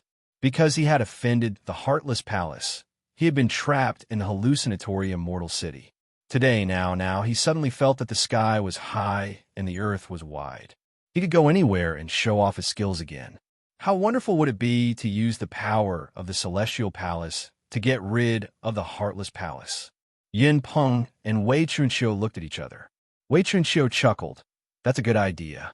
Let the Celestial Palace get rid of the Heartless Palace first. Hee hee." Deming Luan's expression was already ugly. When he saw Wei Chunqiu joining in the fun, his expression became even uglier. He glared at him and said in a low voice, "Yu Qianqiu, what kind of sweet dream are you having? Did you forget what I said just now? The Celestial Palace will only help you if it's not too much." "Too much?" Yu Qianqiu asked Wei Chunqiu instead. Wei Chunqiu chuckled and cooperated. "This really is too much. There are so many sects in the celestial world. One less Heartless Palace is nothing. Plus, it's not difficult for the Celestial Palace to get rid of the Heartless Palace." "Yes." Yu Qianqiu immediately followed up. His eyes lit up as he nodded. "That's right. It's not too much. Get rid of the Heartless Palace." He almost applauded Wei Chunqiu. Deming Luan looked up and down at Yu Qianqiu. He could see that this guy didn't have a chance in the past. Now that he had one, he immediately asked for a sky-high price. He wanted to get rid of the #1 sect in the celestial world. He snorted and sneered. Why is the Heartless Palace so arrogant in the celestial world? Because with his strength, he didn't dare to get along well with everyone in the immortal world. If that was the case, the immortal emperor would have destroyed them long ago. The sect master of Heartless Palace, Wang Qing, knows very well that the celestial emperor wants them to be the vanguard to balance the forces in the celestial world. The celestial emperor can't control the celestial world by relying on his subordinates to kill. Killing can only suppress the celestial world temporarily, not forever. Do you understand what I mean? Yu Qianqiu's eyes flickered, and he said, "You mean to say that the immortal palace can't do many things without a good reason? They're afraid that it will cause conflict, so they let the Heartless Palace be the sucker? It's good that you understand, but your knowledge is still too shallow." The Great Bright Will coldly stared at him and slowly said, "How do you think the immortal emperor was able to control the immortal world for so many years?" This was the balancing act of a monarch, and it was not something that could be achieved by having a high cultivation and blindly slaughtering. No matter how strong the immortal palace is, they can't be the enemy of the entire celestial world forever, unless the immortal emperor kills everyone. In reality, the Heartless Palace has been pushed to the teeth of the storm, and it has many strong enemies. It can only listen to the immortal palace. The immortal palace can wipe it out right away, and the sects in the celestial world will clap their hands. No one will say that the Immortal Palace is bullying people. If one heartless palace falls, the Immortal Palace will support a second heartless palace to help the Immortal Palace do things that offend people. I understand. Yu Qianqiu couldn't be happy anymore, and he nodded. This is a good method. This way, the Immortal Palace only needs to use blood and iron to deal with a small portion of people. This way, it won't make too many people dislike them, and it won't be the enemy of the entire celestial world. It can also maintain its deterrence towards the celestial world. So, it's not realistic for the Immortal Palace to wipe out the Heartless Palace for you. Of course, Deming Luan sneered. If you, Yu Qianqiu, have the ability to replace the Heartless Palace in the celestial world, I think the Immortal Emperor might agree to help you wipe out the Heartless Palace and make you the second Heartless Palace. But with the World Commerce Association's current strength, the Immortal Emperor probably won't even consider this request. After all, the charm of a song from you, Yu Qianqiu, isn't enough to mess up his empire. Damn, if I had the power to replace the Heartless Palace, why would I need the Immortal Emperor's help? I would have done it myself. Yu Qianqiu laughed at himself. Wei Chunqiu snickered. Yun Peng snorted. The human heart is indeed the most sinister. Actually, it doesn't matter to you whether you wipe out the Heartless Palace or not. You've accepted the Immortal Emperor's decree. At least the Heartless Palace won't dare to do anything to you now. Even in the entire celestial world, not many people would dare to do anything to you. Deming Luan said with a hint of ridicule. Yu Qianqiu didn't hold back anymore. Since the Deming Luo was willing to say such things to him, he didn't have anything to hide. He immediately asked, "Then what about after the Immortal Emperor's wedding? Can he still guarantee my safety?" You're really thinking far ahead. Deming Luan couldn't help but say, "If you make the Immortal Emperor happy, no matter who wants to harm you, they will have to consider the Immortal Emperor's emotions. It shouldn't be a problem to guarantee your safety for a year or two. Or, as long as you're brave enough, when the Immortal Emperor gives you a reward, you can talk about the conditions. Ask him to guarantee your safety for the rest of your life. That way, no one will dare to touch you in the future. Talk about conditions with the Immortal Emperor." Yu Qianqiu was suspicious and asked, "Is there any use? Has there ever been a successful negotiation before?" Deming Luan paused and said, "Most of them died without a complete corpse. You might be an exception." As soon as he said this, Wei Chunqiu immediately laughed, and Yun Peng also smiled. Only Yu Qianqiu's face turned green, and he said in a low voice, "What's the difference between this and asking me to die? Since you can't help me destroy the Heartless Palace, I want something else. Give me a Netherworld token first, and we'll talk about the rest later." Everyone was startled, and Deming Luan asked strangely, "What do you want a Netherworld token for? With your World Commerce's foundation, do you want to go to the Netherworld to make a fortune? If it's really for money, isn't this a good opportunity to make a fortune? The Immortal Palace can't guarantee anything else, but its wealth is unparalleled in the immortal world. You've reminded me, I want money too." Yu Qianqiu nodded in realization. He would rather eat the wrong thing than let it go. He then changed the topic and explained, "As for the Netherworld token, it's naturally to go to the Netherworld to collect information. Don't you know what collecting information is? It's useless to ask. Didn't the Immortal Emperor want me to make a song that will be passed down for generations? So I want to travel around to broaden my horizons and experience. Only by accumulating enough material can I make a really good song. The Netherworld is naturally an indispensable place for collecting information, so I want a Netherworld token." Collecting information? Deming Luan was startled. Does it mean accumulating information before it explodes? Yes. It means accumulating information before it explodes. Yu Qianqiu clapped his hands and flattered, as expected of the leader of the Commerce Alliance. "You said what I wanted to say with just 4 words. Deming Luan ignored his flattery and said, "If that's the case, then wait for my news. It shouldn't be a big problem. Money. Don't forget there's still money. Collecting information requires money. It's hard to do anything without money. The more the better." Yu Qianqiu quickly shouted. "However, Demingluan had already left, so he didn't know if he heard it or not. You can do whatever you want in the celestial world now. You can do whatever you want with Jin Tai's decree. Wei Chunxiu twirled his mustache and laughed. Yin Peng felt bored and left in a flash. Yu Qianqiu seemed to have thought of something and didn't listen to Wei Chunxiu's joke. He walked around the corridor and suddenly frowned. Bat King Wei, since Demingluan received the decree directly from Jin Tai, do you think this news is spread in the celestial world?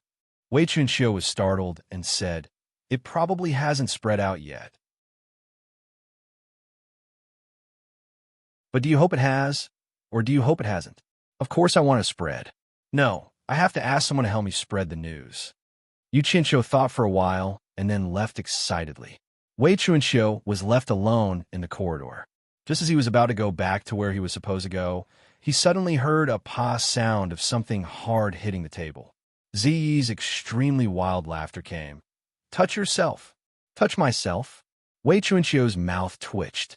He sighed and shook his head. The words of girls nowadays are really scary. Although he said that, he couldn't help but feel curious. He slowly walked towards the place where the splashing sound came from, in the hall of the first floor of World Commerce. Yunnan Tian was inexplicably found by Yu Qianqiu's people. "Have you heard any news about me recently?" "Basically, no. Only Sanyun Xin of the Heartless Palace released some harsh words against you. He said that he will tear you into pieces and grind your bones into ashes sooner or later. Damn. Old bastard, wait and see. Let's not talk about him. That. Is there any news that Immortal Emperor Jin personally issued a decree for me to compose a song for the wedding of Immortal Emperor and Immortal Empress Ji Wu? Immortal Emperor personally issued a decree for you.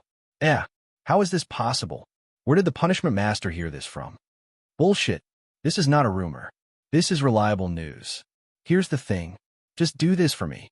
The two hid in the corner of the hall and whispered for a while, causing others to look at them from time to time. They didn't know what the two were plotting. In the end, Yunnan Tian happily walked out of World Commerce. No one knew what he was going to do. Actually, what Yu Qianqiu asked him to do was very simple. He just wanted him to spread the news that Immortal Emperor Jin ordered him to compose a song, the kind that had to be widely spread. As for the purpose, it was also very simple. He thought that after being suppressed in the immortal world for too long, it was time for him to hold his head high. It would be a pity if he didn't take advantage of such a good opportunity. However, he was afraid that others didn't know about such a big matter. It would be bad if he was accidentally hurt, so he wanted Yunnan Tian to go out and spread the news. Today, he was very patient. He walked around with his hands behind his back for a long time. When Yunnan Tian came back, he hurriedly went up and asked, "Has the news been spread?" The news spread very fast. It has already started to reach my ears.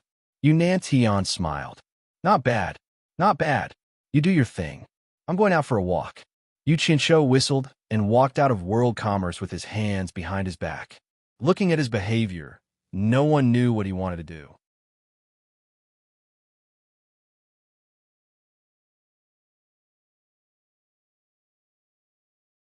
Chapter 986. The mountain spring flowed down the waterfall.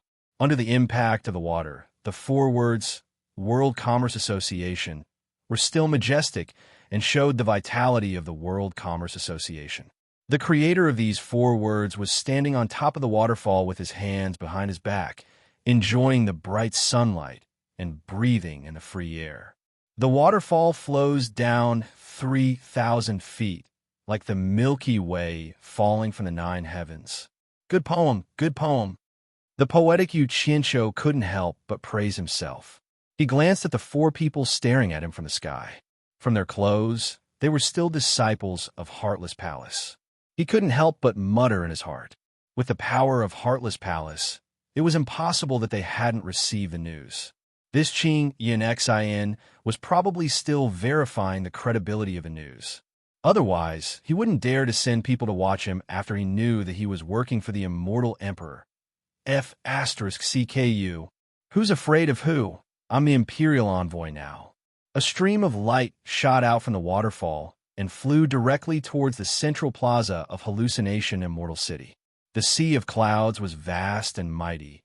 Tens of thousands of mountains stood in the middle, and all kinds of streams of light rose and fell, showing the extraordinariness of the most prosperous place in the immortal world. The plaza was bustling, no different from a market in the human world. The human world sold the daily necessities of mortals, while the immortal world sold the daily necessities of immortals. The only difference was that they were on a different level. The extravagant desire of the human heart, whether it was an immortal or a mortal, all roads led to the same destination. There were countless stalls on the plaza, selling all kinds of things that could be sold. However, the items that were set up here were usually not of a high grade. The truly valuable items were all in the grand buildings at the top of the mountains, but the liveliness of the plaza was far greater than the mountains. It could be seen that whether it was the immortal world or the mortal world, the poor would always be the majority. Those disciples wearing the clothing of the large sects shuttled through the crowd and occasionally stopped at a stall. Regardless of their cultivation, they revealed a condescending aura as they asked the stall owner for the price. Meanwhile, those stall owners bowed and fawned over them, not daring to offend them. Even though they were being careful, most of the time, they were met with extremely belittling and disdainful tones from the customers. Even if the customers were to do them the honor of buying one or two items, don't even think about how generous these customers would be. It was already good enough if they didn't suppress the price. Yu Qianshou paced back and forth in the vast sea of people. He smiled and looked at the world with his cold eyes. Occasionally, he would raise his head to look at the 4 disciples of Heartless Palace who were protecting him. Even though he'd stayed in the illusory immortal city for a long time, he'd rarely come to this place. He'd only come here once or twice before the World Trading Company was established. Now that he'd relaxed, he finally had the leisure to come out and take a stroll. People who set up stalls in such places were considered to be the lowest rung in the immortal world. Not many people had seen Yu Qianshou before. Even if they had seen him once or twice, with how he, Yu Qianshou, dressed in an unusually low-key manner, who would have seen a sect master with a storage pouch on his waist. In addition to his ordinary appearance, there was nothing special about him when he was thrown into a crowd. If they weren't familiar with him and didn't look at him face to face, they probably wouldn't be able to recognize that he was the sect master of the World Trading Company, Yu Qianshou. Most people's gazes only flashed past his face and didn't linger. Because of this, his mood became more relaxed as he strolled. In reality, he quite liked to stroll around aimlessly like this. There was no restraint of entering a room, no effort of scheming and scheming. Looking at the hundreds of people, they saw him as nothing more than an ordinary idler. Along the way, he could hear many people talking about him. They were all talking about the matters that the immortal emperor had personally decreed for him to do. Yu Qianshou ignored them and strolled with a faint smile on his lips. As he walked, he was suddenly attracted by a refreshing fragrance. He took a deep breath and felt his spirits lift. He looked around and didn't know where the fragrance was coming from. This kind of fragrance was very attractive to him. He wondered who was selling fragrant things. It wouldn't be a bad idea to buy some and put it in his room. He cupped his hands and asked a man who was walking towards him, "May I ask this friend, where can I find something with this kind of strange fragrance?" He pointed around and then at his own nose. The man was startled. He took a few more deep breaths, but he didn't smell any fragrance. Instead, he smelled the body odors of all kinds of people passing by. He frowned and said, "Where is this fragrance coming from?" He waved his sleeves and left, treating him as a lunatic. Yu Qianshou was startled. He couldn't smell such a special fragrance. There must be something wrong with his nose. He then asked a few passers-by, but the answers he got were more or less the same. No one smelled any fragrance. Yu Qianshou couldn't help but be startled in the crowd. He touched his nose and asked himself, could it be that there was something wrong with his nose? But he felt that it wasn't right. If there was something wrong with his nose, he shouldn't be able to smell anything. If that was the case, his nose was unusually sensitive. I'll find it myself. Yu Qianshou took 2 deep breaths. Then, like a hunting dog, he sniffed the air with his nose and moved around the crowd, following the fragrance. The area of the square was not small, so he spent a lot of time looking for it. The four Heartless Palace disciples in the air looked at each other. They didn't know why he was wandering around like a headless fly. At the edge of the square, the crowd gradually thinned. Yu Qianqiu swayed out from the crowd and sniffed in front of him. He was stunned. Below the cliff in front of him was an old tree with a crooked neck. Its old roots were deeply rooted in the crevices of the cliff. Its lush green leaves extended out like a giant parasol. A white sail was hanging from the branches, swaying in the wind. Huang Xiaolong couldn't see what was written on it. Under the shade of the tree, there were 2 tables and stools. A slightly hunched old man with white hair and a little girl around 13 or 14 years old were serving bowls of food to the customers. There weren't many customers. One of the tables was empty, while the other only had a single customer. Yu Qianqiu's nose twitched again, sniffing again. After confirming that the fragrance came from that stall, he was speechless. He thought it was selling something, but it was actually food. Shaking his head, Huang Xiaolong slowly walked over. When he reached the bottom of the tree, he saw the words written on the white sail. Green clear, 1 divine grade spirit stone per bowl. What kind of thing was green clear, selling a bowl for 1 divine grade spirit stone? Yu Qianqiu turned back to look at the square. There weren't many people who could sell something for 1 divine grade spirit stone, not to mention a bowl of food. No wonder business was so bad. Honored guest, would you like to have a bowl of green clear? An old man in hemp robes walked over, greeting enthusiastically. The old man's face was sagging, his eyes were cloudy, and with a head full of white hair and a slightly hunched back, one look was enough to tell that he was not young. Yu Qianqiu scratched his head, a wry smile on his face. Old man, it's not that I want to criticize you, but the things you sell here are really expensive. Forget it. I came here after smelling your aroma. It can be considered fate. Just take it as taking care of your business. I'd like to try something new. Give me a bowl. Hee. Honored guest, please wait a moment. The hunchbacked old man hurried to his counter. Yu Qianqiu sat on another empty seat, looking at the bustling crowd in front of him. The shade under the tree had a different kind of flavor to it. A short while later, the budding young lady in green robes came over with a yellow wooden bowl. Her voice crisp and clear. Honored guest, please enjoy.